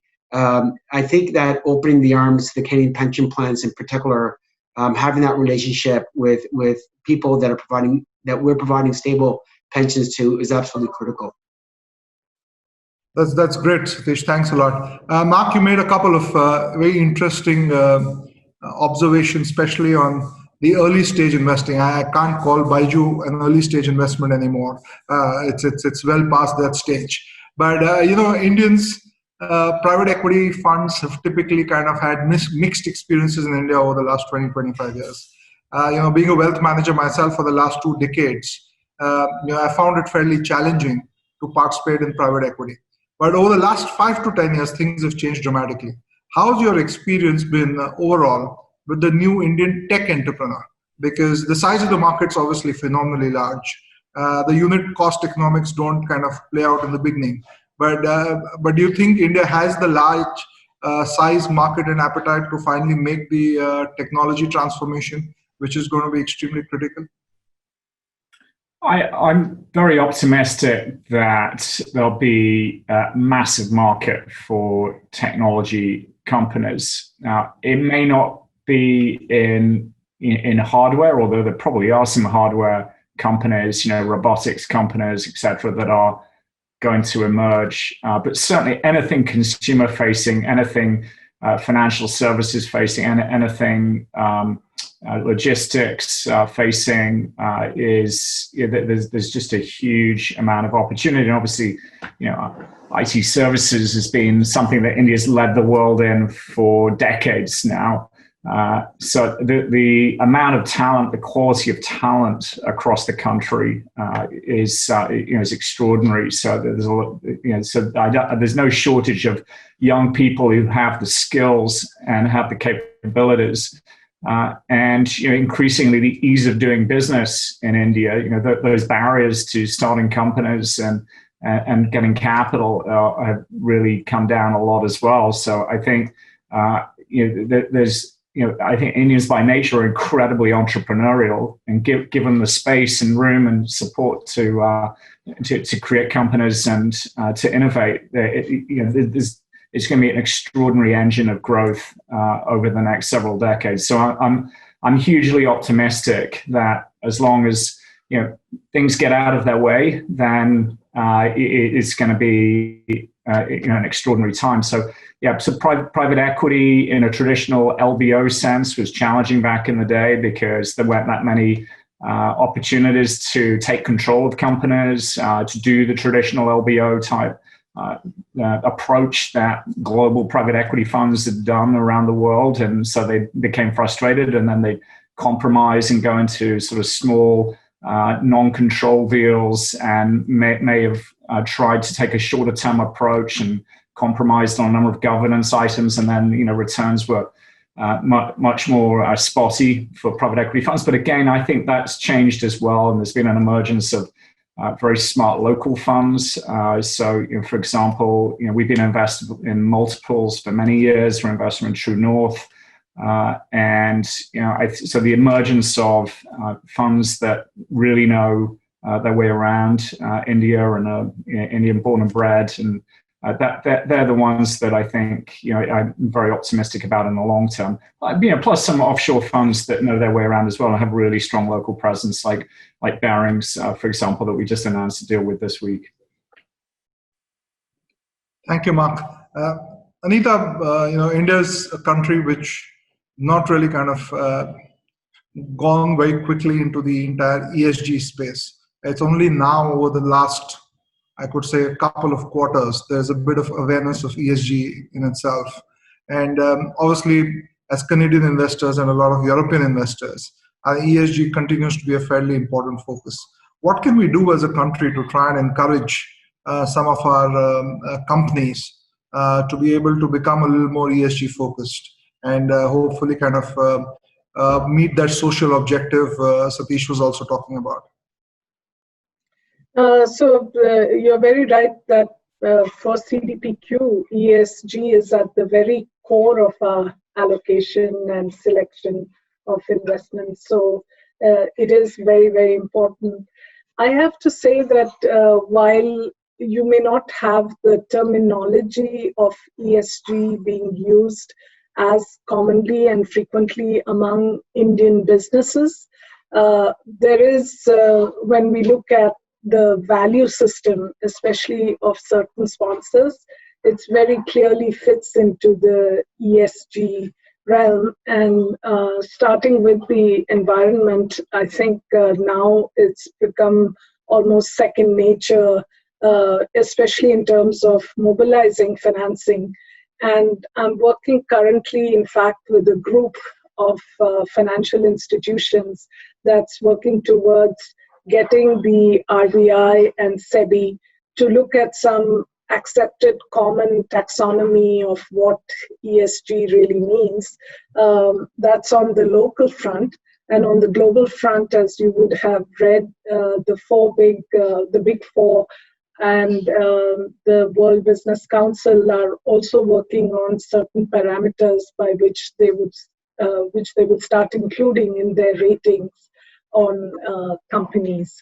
So with that trend and the fact that all large pools of capital, as you rightly pointed out, are making ESG a core of their approach in investing, I think there will be a lot more movement. I'm already seeing a couple of funds that have been created, both on the listed side as well as for debt financing, which the sort of core of their asset selection is based on ESG.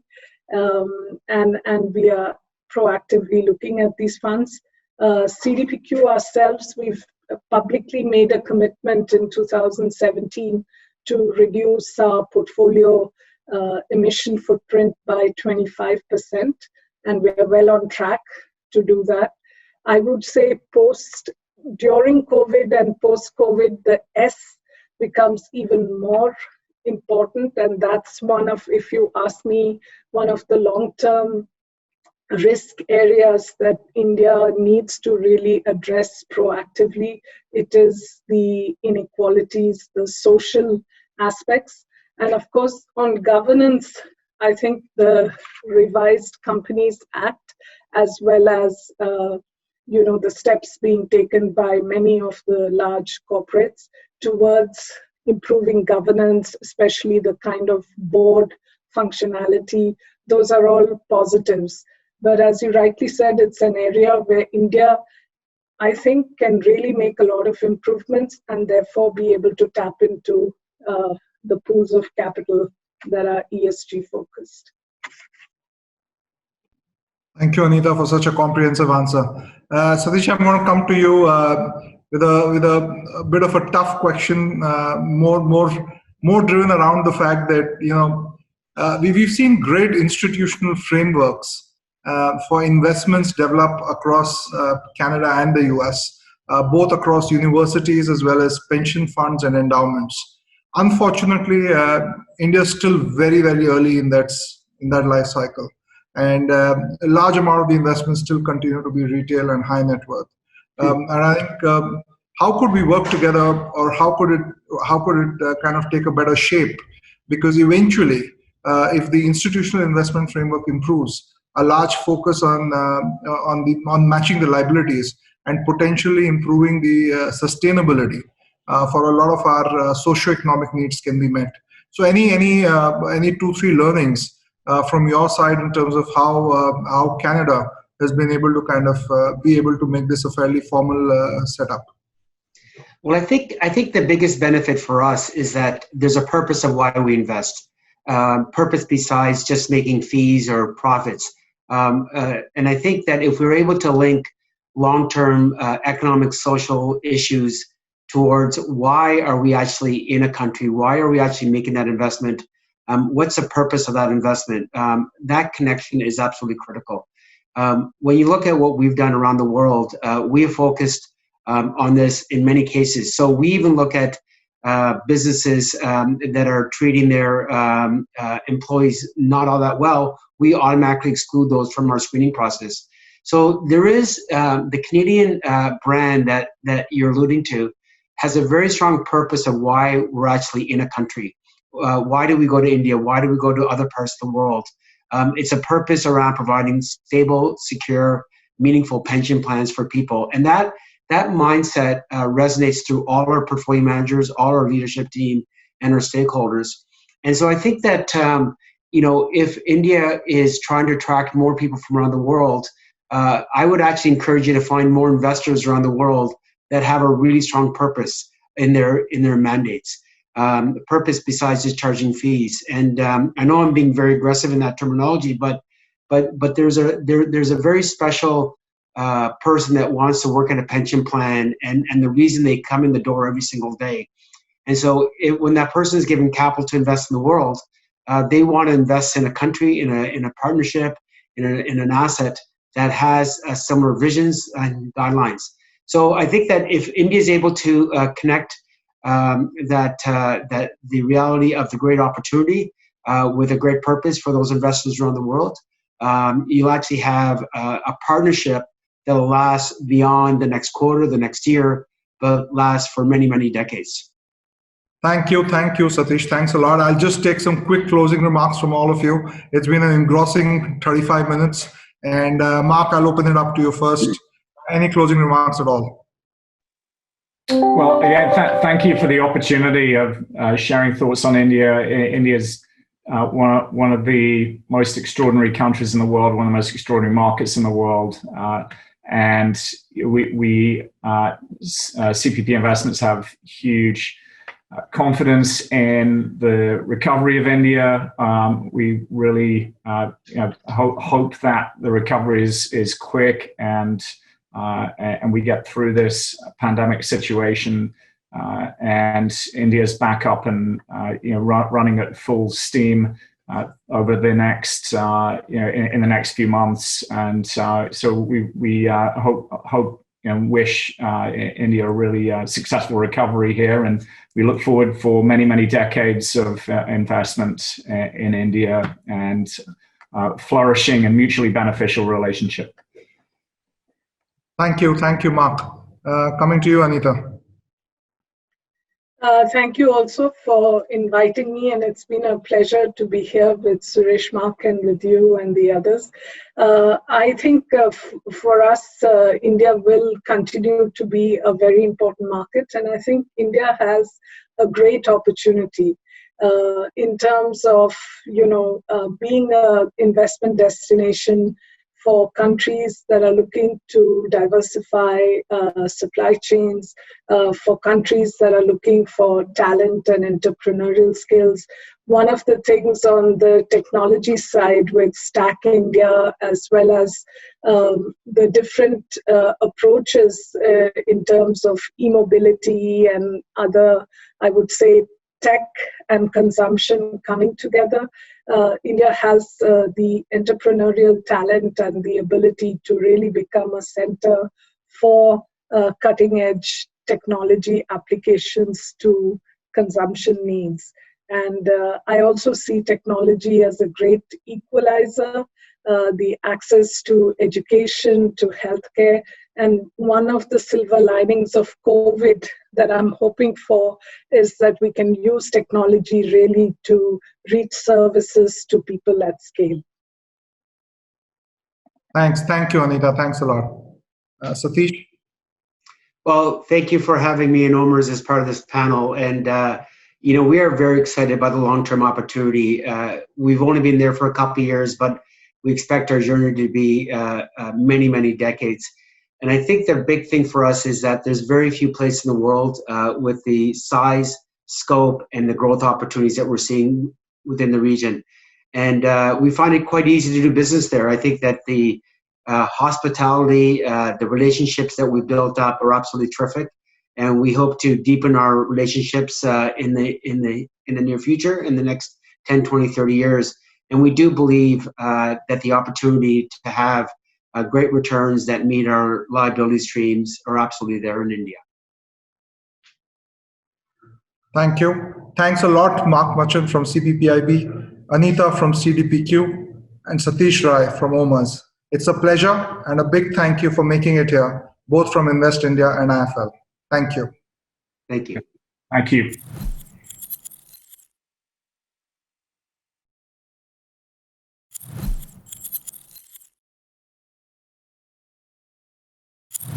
So a warm welcome to all of you from all over the world, particularly from Canada and India. As Amitabh Kant just said, there are major forces transforming India since Mr. Modi became Prime Minister 6 years ago.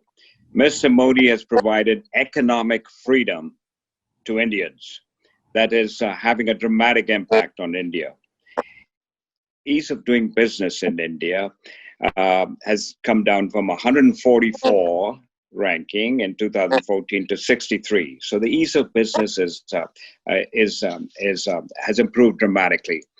The largest democracy in the world, India, and the oldest democracy in the world, the United States, have become very close economic partners. Canada and the United States have had a long and very significant economic relationship. We are the US's closest trading partner. So, as I've said earlier, this conference is about promoting two-way trade between Canada and India. Huge trade opportunities for both countries and businesses in both countries. We are very happy to have today three leaders who represent some of the most powerful global brands in the world: Mahindra Group, ATCO, and HDFC. Mahindra Group, for 7 decades, 150 companies have operated in 100 countries all over the world. 250,000 people who work in the Mahindra Group, and it's led by Anand Mahindra, who we're so happy to have with us in this panel. Thank you, Anand. Warm welcome. For ATCO, also 7 decades, 6,000 people, globally renowned in the infrastructure business, led by Nancy Southern, who controls the company. Warm welcome, Nancy. And finally, HDFC. This is a leading, most of you know about HDFC, leading private sector bank with 5,000 branches across India. Perhaps in my mind, not only the best bank in India, but perhaps one of the best banks in the world, led by the founder, DEEPAK, and a very good friend of mine also. So warm welcome, DEEPAK. Really nice to have all of you here. And we need private sector champions like these three companies to develop the relationship between India and Canada. So let's begin with DEEPAK. And DEEPAK, for you, in a recent interview, you expressed optimism on the Indian economy. You've followed the Indian economy for years and years and years. You see that the Indian economy, of course, like the world, has suffered from the pandemic, but you see it bouncing back. Your view, DEEPAK, in terms of the short and medium term for India. DEEPAK. So let me take you back a bit for the reason of my optimism. I think no other major economy in the world has had such a severe lockdown that India had between March 25th till the end of May. Barring a few essential services, everything else in the economy and in the country was completely shut. From there onwards, based on a series of high-frequency data, there is a distinct trend of sequential month-on-month improvement. There is a lot of catch-up required, but suffice to say that the worst is behind us. Let me give you a few examples. E-toll collections are back at 88% of pre-COVID levels. E-way bills. E-way bills are bills which reflect transportation of goods, has been increasing month on month. In August, we had 50 million of e-way bills. E-way bills have been generated compared to 53 pre-COVID. So we are almost more or less same to pre-COVID levels. We have seen a record high of number of digital transactions. We've never had the United Payments Interface, the UPI, set a record of 1.6 billion transactions of $3 trillion in 1 month, the August month. Wow. Even Google mobility trend, which maps mobility across different sectors like retail and grocery and pharmacy and transport hubs, workplaces, residential activities, all indicate activity is gradually nearing pre-COVID level. Consumption of energy, if you look at, consumption of electricity and refinery products. Electricity improved to 98% to pre-COVID levels. So we have festivals now in October, November, December, the festive season. And Anand will talk about it, but I'll only say that the auto sector, the passenger vehicles, the two-wheelers, and tractors particularly have shown remarkable recovery. And residential sales for this quarter has gone up by 34%, and which shows that there is a pent-up demand, which shows also that people are wanting to buy ready-made apartments because there's a large stock of unsold apartments. And it also signifies that, during these 5 months of COVID, small families or large families are staying in small quarters. Now they want to move out and buy another house flat because today it's possible to get 70-80% of the cost as a loan. So there is a huge increase in residential sales, which we have noticed in August and September particularly. And not in Mumbai alone, but Bangalore, Hyderabad, Pune, amongst the major metropolitan cities. Agriculture has been a very promising story and is the most resilient sector. Food grain production will be all-time high this year. We've never achieved 300 million plus food grain production. And if you look at history, Prem, India has had 3 recessions till now. This may be the 4th. All the 3 recessions in 58, 66 and 1980 have been due to a failure of agriculture, failure of a monsoon. Because those years, agriculture played a very important part in Indian economy. In the current, but if you look at the GDP growth rate for the first quarter, our quarter begins in April, May, June, we had a contraction of 24%. But I don't think I'm too worried about that because 3 quarters of the 3 months, India was on a complete lockdown. For this quarter, which ended yesterday in September, we are expecting a minus 5% GDP growth contraction. And I think the last quarter of this calendar year, we will come to the positive sector. So I remain reasonably optimistic about the India's potential. We are a domestic consumption-based economy. We are consuming what we are producing. So demand has to increase. Penetration level, if you look at penetration level, whether it's auto or mortgages or consumer credit or insurance or asset management, we are so small. Penetration levels are so tiny that there's only one way to go, which is go up, increase. So despite a shrinking economy, the Indian good companies have raised over $31 billion in equity in this month, last couple of months. These have been banks, financial institutions, companies in power and energy sector and consumer durables. There is increase in global liquidity, which has helped India to raise this large amount of liquidity, but stronger companies have been able to access credit very easily. Today, there's $15 trillion of negative yielding bonds across the globe. $15 trillion. That is 86% of global bonds outstanding. So investors are looking for more attractive returns. And the last point I'd like to make is that 1/3 of global GDP is in Asia. 1/3. In terms of wealth formation, in terms of consumption. So Asia is outpacing other continents so far as consumption is concerned, and India is bound to benefit with this.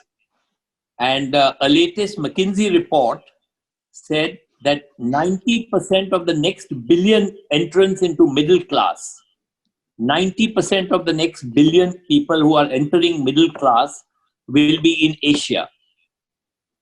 380 million in China, 380 million in India, 320 million in China, and 200 odd million in the other parts of Asia.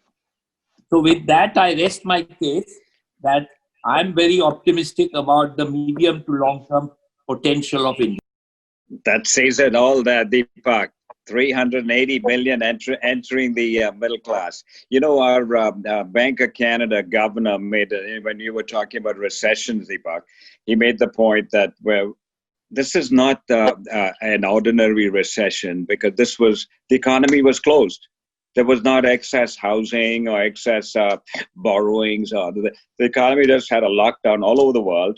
And his point was when we opened the lockdown, so the economy went down. When we open the economy, as you pointed out, the economy comes back. They're expecting a very big recovery in the third quarter for the United States. And so very well said. There's all sorts of attractive opportunities. Anand, you operate all over the world, but you've got big businesses in India. You're seeing what Deepak is talking about. Your comments on the short and medium term, Anand. Now you know why I felt it was right for Deepak to go first, because he could even end this whole session here, Prem. As he said, he rested his case. You and I are together on that. Absolutely. And if you're just sitting there waiting before going out and putting some more dollars into India, then we're all wasting our time based on what Deepak said. But I think what I'll try and do, Prem, is just add some qualitative comments and color and some experiential information. Thank you, Anand. Thank you very much. Add to what Deepak said.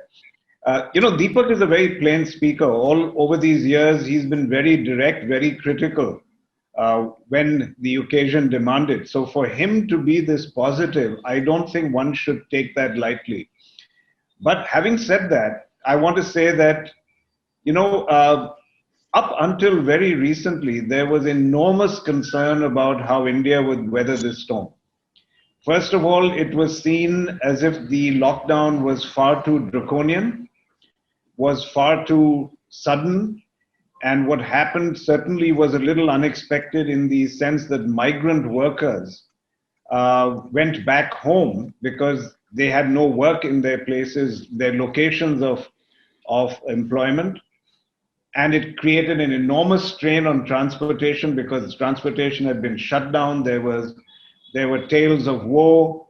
And to be honest, I don't think anyone really, whether it's in the government or private sector, understood the magnitude of migration and migratory employment, 40 million people. So it was a little unexpected. Then the GDP contracted, as we know, in the first quarter, probably amongst the largest contractions in the world at 24% odd. And so it became clear that India's economy depended so much on this informal and unorganized sector as well, and the daily wage earners, that it had been dislocated in a far greater measure than any other economy in the world.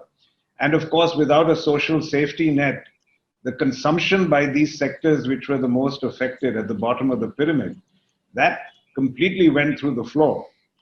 So everybody, of course, was justified in presuming that the recovery would be a very long and protracted and difficult one. And I have to say, I've been very, very surprised pleasantly by what is shaping up to be a very strong recovery, just as Deepak said. Let's take a personal experience. You know, the only thing they teach you about how to manage a crisis when you face something like this is just make sure you have enough cash on hand to get through it. That's the only thing, frankly. No question. Nothing else matters. No question. Absolutely. Well said, Naran. Very well said. One thing that we had to do. And if you have any doubt, call Deepak. He's got a bank. Absolutely. He was my first and last port of call always. So our CFO went out and his only goal was, imagine that you're going to have zero revenues by really up to December. How will you survive? So we raised enough money, we tripled our financial reserves so that we could actually meet such a scenario. And what was a very pleasant surprise was that very soon after the lockdown began to be lifted in very small measures and they allowed factories to start working again, the demand began to manifest itself in a very robust way. Now, we are very fortunate, as Deepak mentioned, that we are in the tractor business. We are the largest tractor makers in the world, in fact, not just in India, in terms of units. And it came back very strongly because I guess God was kind. He didn't want to hit us with two natural calamities in one go. And the monsoon, which is just officially ending, has come out at 9% above the long-term average. So it's been a very strong performance by the monsoon. Reservoirs filled up, which means that the winter monsoon will also be, winter crop will also be strong. Tractor sales, I mean, this figure was unbelievable. Our figures in August was 69% above last year's tractor sales. 69%. Wow. Now, in a good year, I would call that a phenomenal figure. So you can see what happened. You're seeing gross value added in agriculture go up by 3.5%, which is an extraordinary number, given how large agriculture is here. So to be honest, we went into a cash surplus position right away from that time. And then the auto market, which people thought would completely evaporate, didn't really do that. Now, once again, when this happened, people said, okay, let's not get euphoric about this. We think this could be pent-up demand. And what you're going to see is that it's going to peter out very quickly. We just closed the month, last month's sales. Our tractor sales for the next month too have been up by 17%. And PREM, they would have been higher, but we were constrained by capacity. We couldn't produce enough because we were producing flat out, but we couldn't produce enough because the supply chains have been affected. The components are not available in the inadequate quantity, And we hadn't produced enough inventory. We didn't have inventory as we normally do prior to a season coming up. So that's why the 17% is in fact artificially low. We ran out of stock given the kind of sales we did the previous month. I just talked to our auto business head because I was more worried about automotive and said, what's happening there? Is that demand going to peter out? First time demand coming back. And he said, you know what? We were flat out. We couldn't produce enough. Again, because of component supplies, one supplier had problems because a number of his workmen got COVID. So he couldn't produce enough. And we are a very small automotive company from a global standard. So we have a lot of single source dependence. And so we had to constrain our production. We were still up 6% year on year. Wow. Maruti, the largest automaker, didn't have our constraints of component supply. They're much more widely distributed. They were up 33% year on year, Prem. The just figures came out today. My goodness. 33% year on year. Now, you know, we can argue till kingdom come about V-shaped recovery or is it U-shaped? We can go on to this art class of what kind of shape it is. I mean, I've not seen anything which looks more like a V-shape than this. So again, let me just end again on a note of caution. I don't want to make it sound like everything is rosy, everything is going to be fine. We have to understand that when the tide goes out, a lot of bodies are going to be visible on the beach. Yeah. And those bodies are people who are daily wage earners.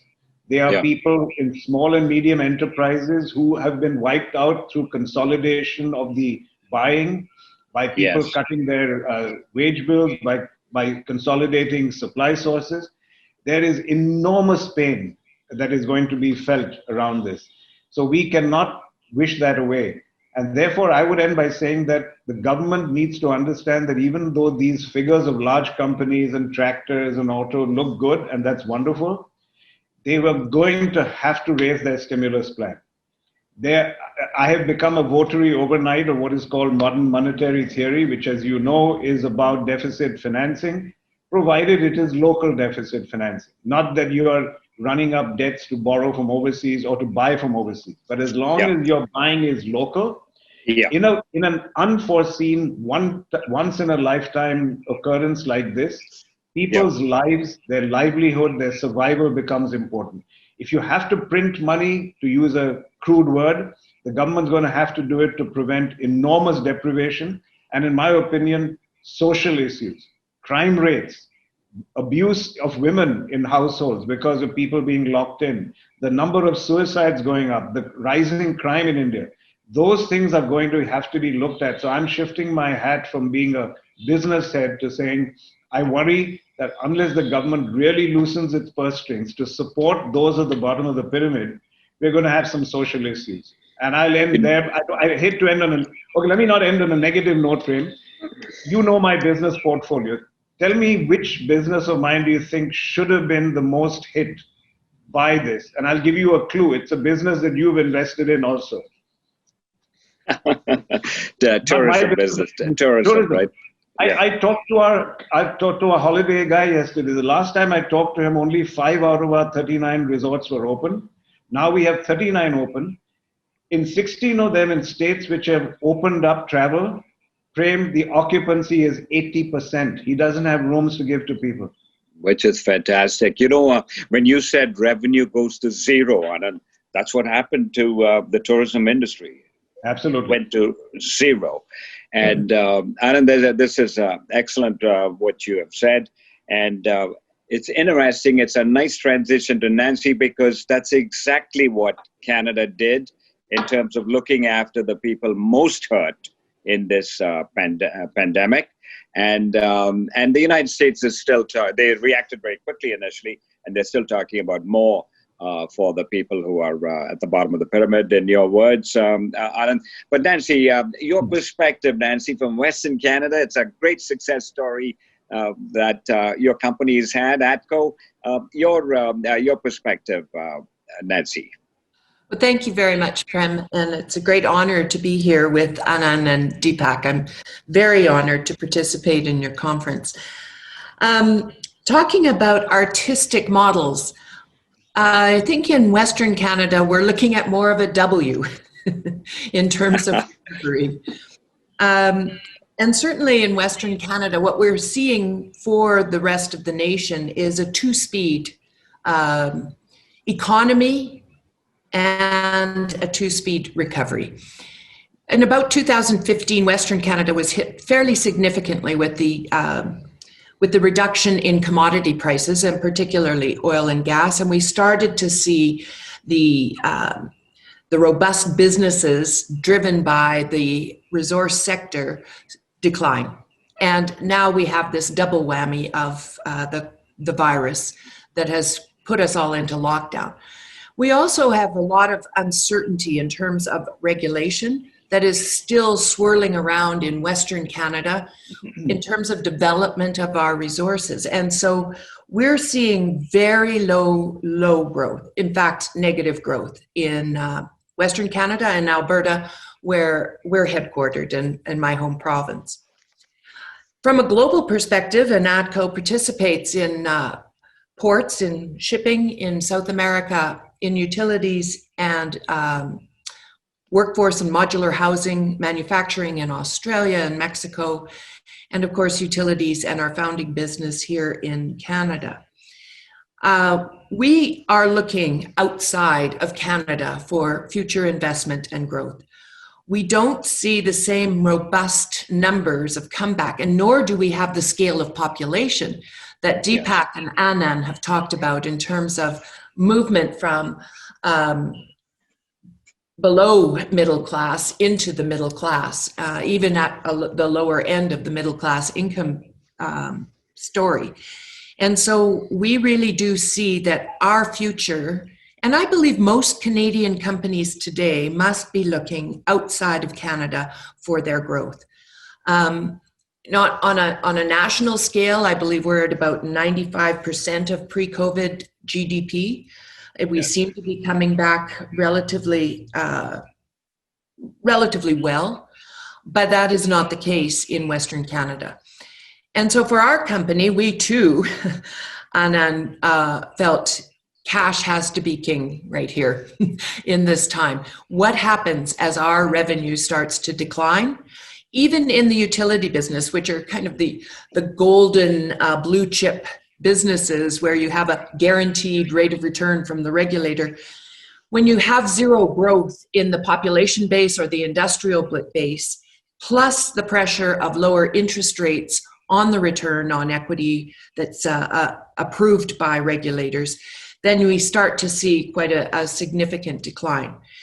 And we're seeing that as a trend around the world. In Australia, I believe our equity thickness was approved at 45%, but the ROE that was approved this last year was 5.2% on your equity in a utility, and a reduction in your growth capital from the regulator. And that kind of pressure is something that I believe is going to be a trend throughout the world as we continue to see low interest rates and slower growth.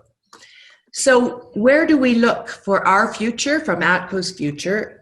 As you know, Prem, our founding business was the actual invention of modular workforce housing around the world in remote areas.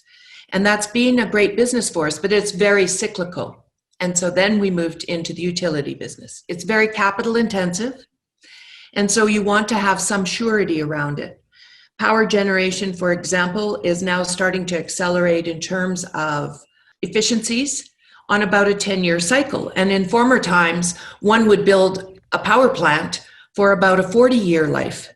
And now we're starting to see improves the efficiency of the machines.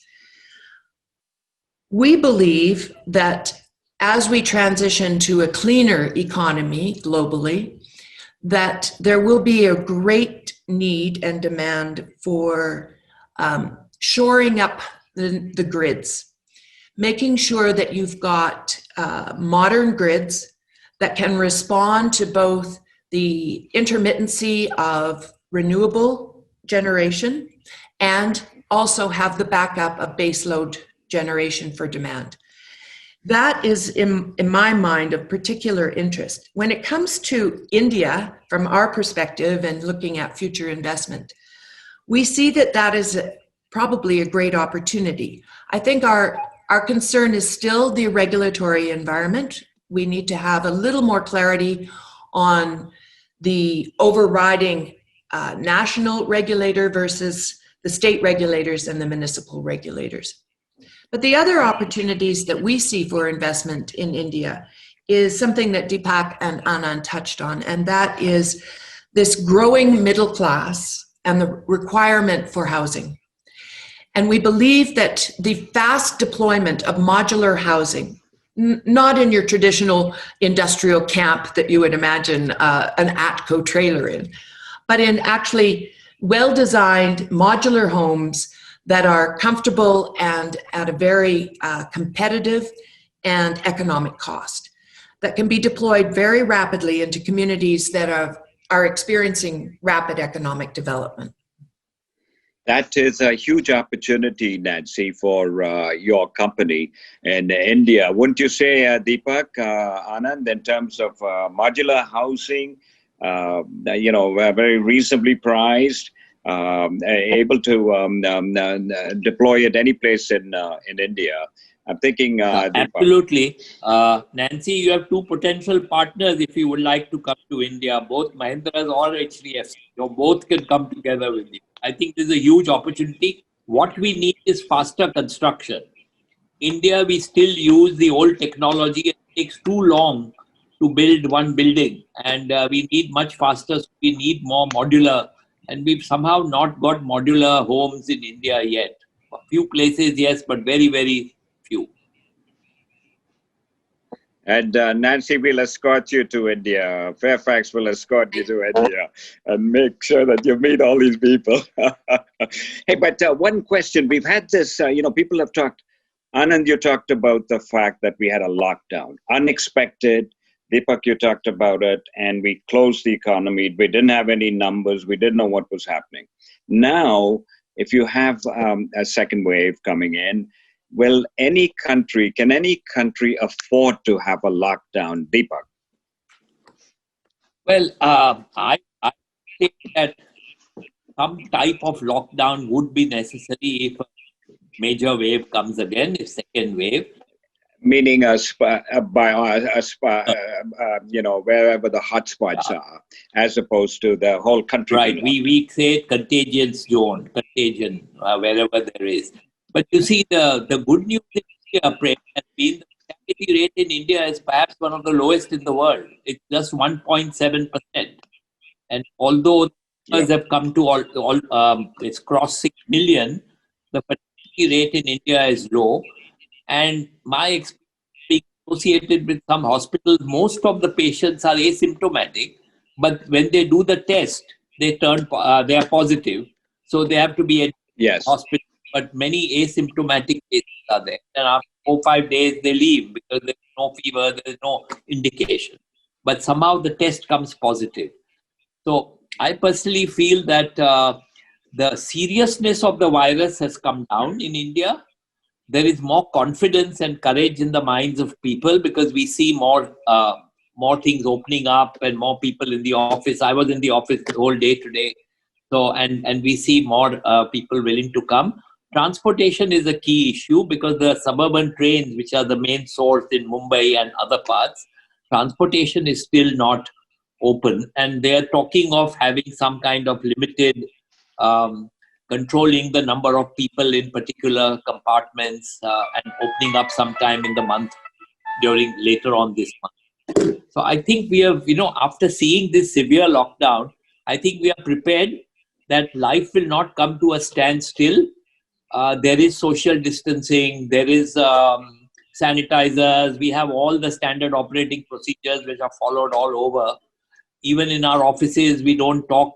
We don't sit across, we talk far away. In large boardroom people instead of 50 people. So, we are doing all that in order to contain this. So I think we are learning. And I don't see a major second wave will disrupt something significantly. I think that's Deepak, Anand, your perspective on this, Anand. Yeah, I have a very specific view on the lockdown and its benefit, why it was done, and why, what its purpose is. And I've been very vocal on that in whatever fora I've participated on in social media. The lockdown is not there to cure a virus or to cure a pandemic. If you look at why people do a lockdown, essentially, is because if you do not have a lockdown and if you have too high a spread of infection at a particular cluster of time, you create an unsustainable demand upon your medical infrastructure. Yes. So if exactly. you look at India, just take what Deepak is saying. By and large, our case fatality rate is remarkably low, amongst the lowest in the world. You cannot but presume that India is going to eventually have the largest number of infected people. So if we wake up every morning and you hear, okay, you got 80,000 more cases, I'm going to say, so what else is new? It's probably 5 times that, given the number of people who are probably not even getting tested. That's not the concern. The concern is, have you developed protocols and therapies and prophylaxis to, first of all, prevent death? And so lockdowns do 2 things. They buy you time. They buy you time so people understand the virus behavior, understand what the therapies are, and prevent case fatality from occurring. So dexamethasone came in to prevent those who were really at the last stage. The doxycycline, whatever they're doing, remdesivir, those all came. Everybody learned from what happened in Manhattan because they got hit first. They were not taking it seriously. People were lying in the corridors of hospitals in a country like America. Yes. And that was the nightmare. So when you look back, those who criticize the lockdown here, you have to understand with the poor medical infrastructure in India, if we hadn't done such a strong lockdown, there would have been a chaotic situation that the world would have witnessed. And we should have learned from China what they did in Wuhan. If you remember those wonderful little videos of them setting up jumbo hospitals, as they call them, immediately, in 4 days or in a week. That's what I have said, that look, the lockdown is not there to kill the virus. It is there to buy you time and to buy you the time to build infrastructure. If you in a district of India have wasted that time, that's your problem. Now, if you look at Mumbai, which had a problem and was teetering at the edge, they have done a wonderful job. Deepak and I, all of us have contributed. And fortunately, ventilators never became the critical bottleneck. That would have been another big problem.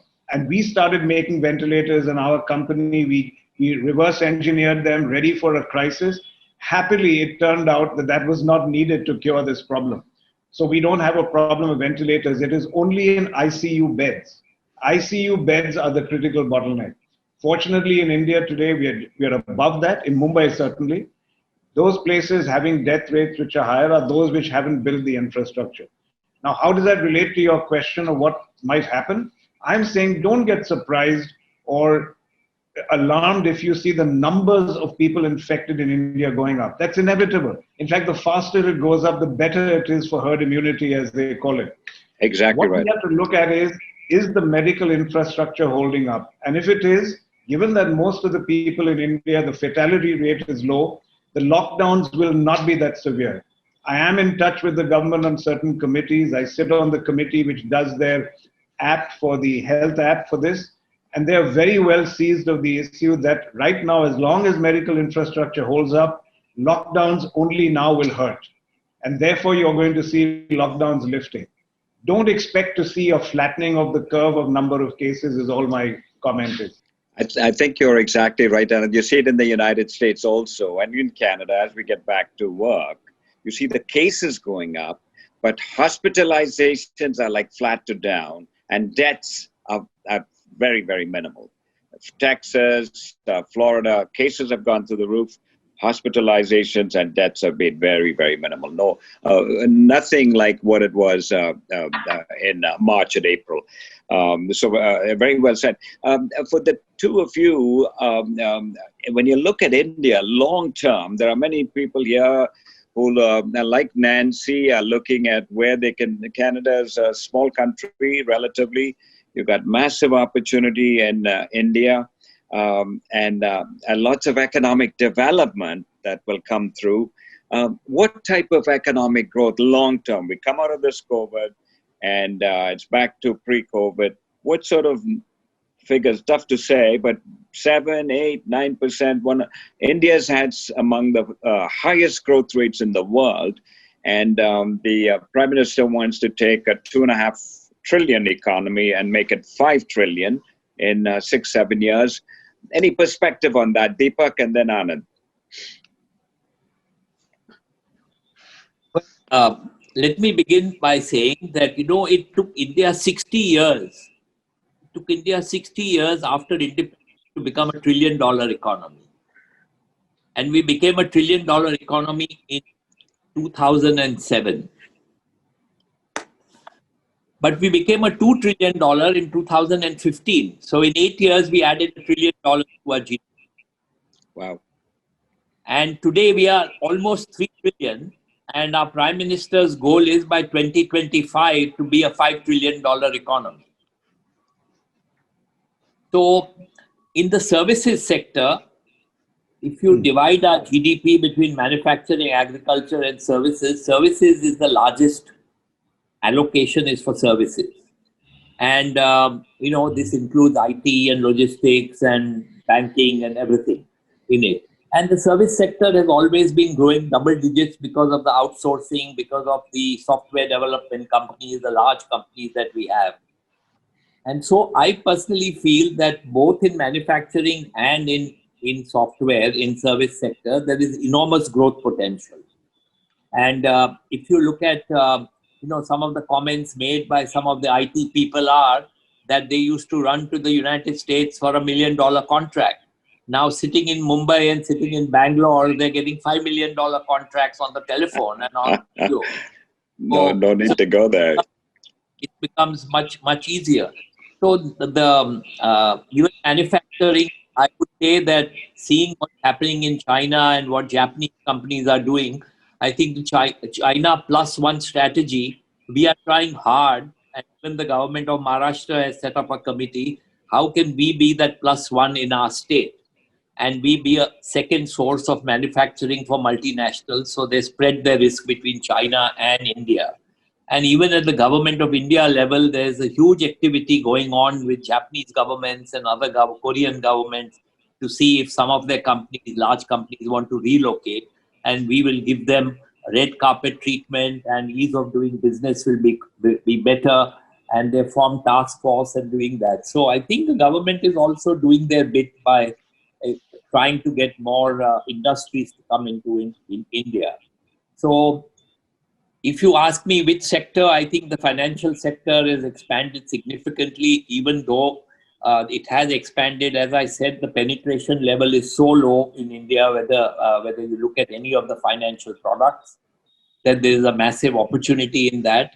And IT sector is still booming. And outsourcing, we are the capital of outsourcing, software capital of the world. And, the real estate funding that we do for commercial buildings, I don't see anyone asking for lower rents or asking that we will vacate the space because now we are working from home. We have a massive loan portfolio to commercial companies, to people who have got rental income. And we've not seen any moratoriums on that. So I feel that even the IT friends of mine say that Anand will be also, Tech Mahindra is doing well, and I'm sure it can grow rapidly in this. So, there is accelerating of globalization of financial services, of services sector. And that is going to happen, which will benefit India significantly. That's very well said, Deepak. Anand, for you, Tech Mahindra has been, you and I have talked about this, has been a huge success story. And you are interested in coming to Canada and and you've been in the United States already. Reverse flow, you investing in Canada. Anand, perhaps some comment before we go to the final words. Our time is sort of slowly moving to the end. Before we go to Nancy and Deepak and you. Yeah, I'd love to hear from Nancy also what she thinks we ought to be doing to attract people like her and her colleagues. So I'll be very compact in my answer. yes, the Tech Mahindra is doing well, as Deepak said, because digitization and the pace of digitization is just skyrocketed. So we see very high growth. We are focused on Canada too. We've got about 1,500 associates there. We've got 50 plus clients. We are in 3 centers, including Toronto and Moncton and so on. So I think we are looking to expand dramatically in Canada. But I wanted to just bounce something off Nancy too. My feeling about the real opportunity for Canada and India, they're just 2 quick thoughts.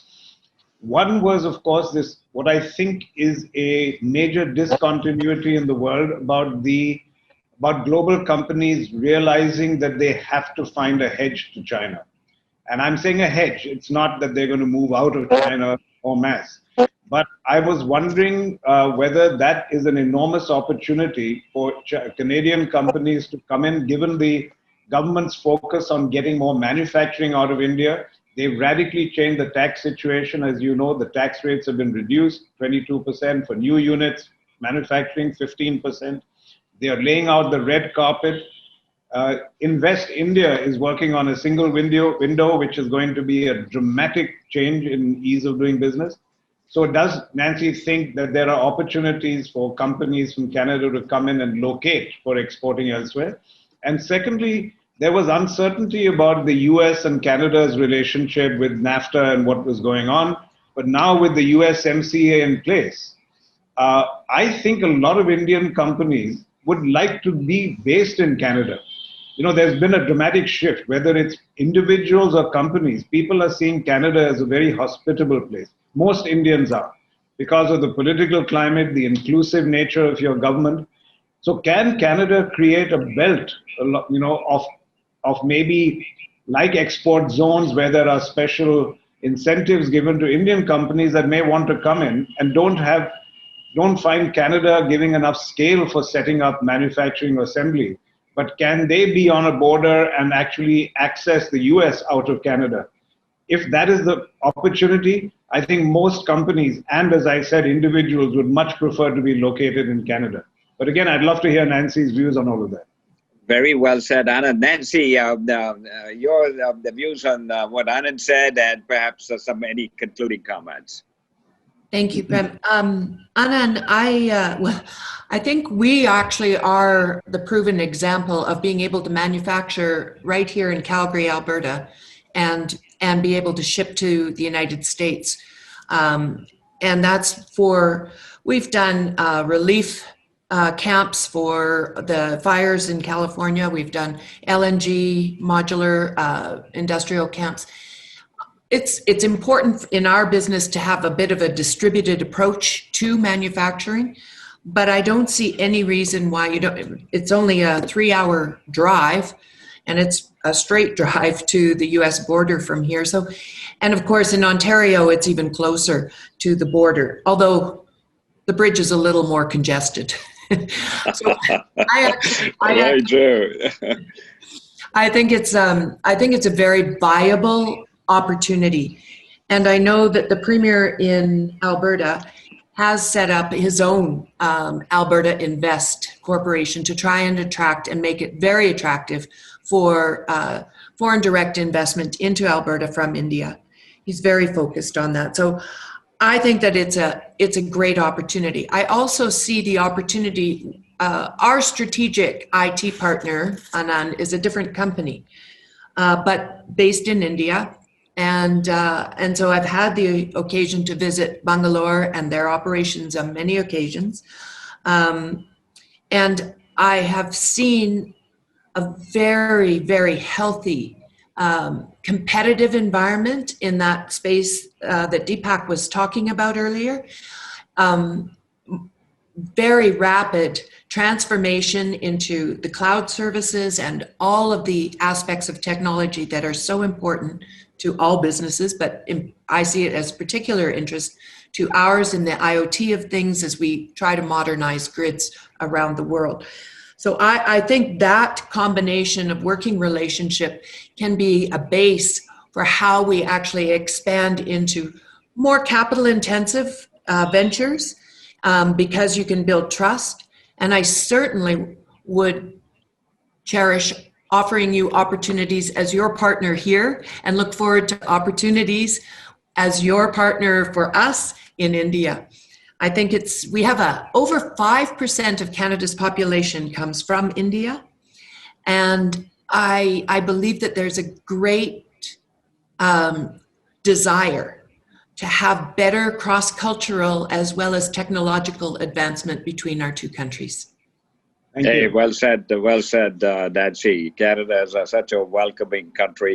And Deepak, any concluding remarks from you? No, I think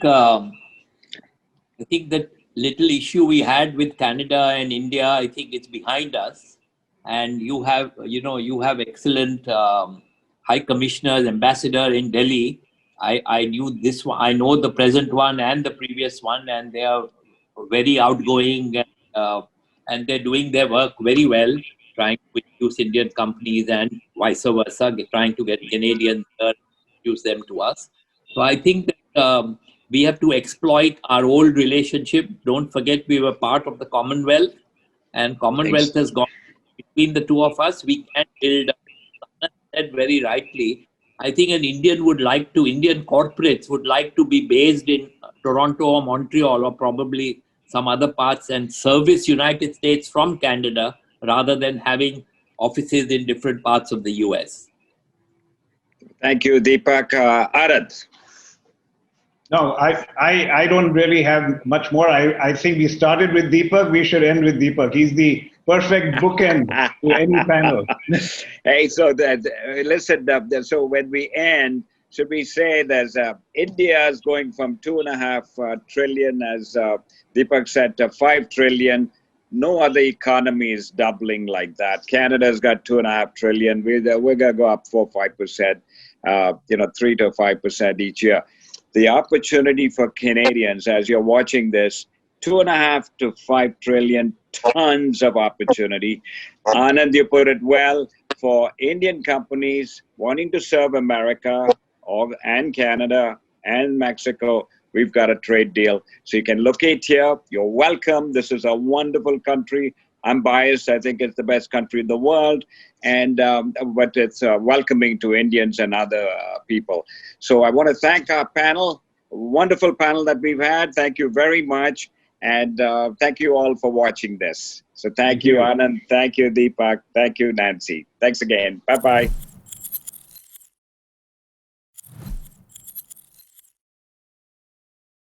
Wow, what a conversation. Thank you, chairs. We've now reached the end of Invest India 2020. Actually, a little early, I might add. But what an honor it is to have so many of you participate today.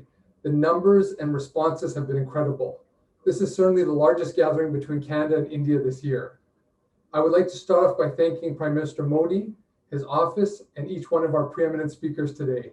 Your messages and knowledge were invaluable and have made this conference a true success. We must stay committed to economic growth and cooperation between these two countries. A special thank you to Fairfax and our conference chair, Mr. PREM WATSA. And thanks to Vinod and Cassie.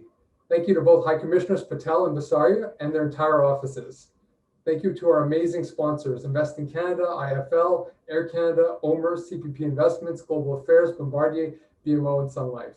Thank you to Alandra, Faith, and Louise from my office, and to my entire board. Invest India is, of course, our launching pad for other events that are coming up, including our Diwali Gala and Awards later this month on Thursday, October 29th. Then, of course, we have our Mumbai Forum on Thursday, December 3rd, which is shaping up to be quite meaningful. Both will be virtual. As we started this conference, we talked about the importance of bilateral trade and investment. And one of our title sponsors, Invest in Canada, wants to remind us that Canada is a great place to invest. We even heard today from NANDAN, NIILEKANI, and ANAND Mahindra, who both doubled down on this and mentioned their companies are going to significantly expand in Canada. Thank you again for attending. Enjoy this short clip from Invest in Canada and have a wonderful Thursday. Thank you so much.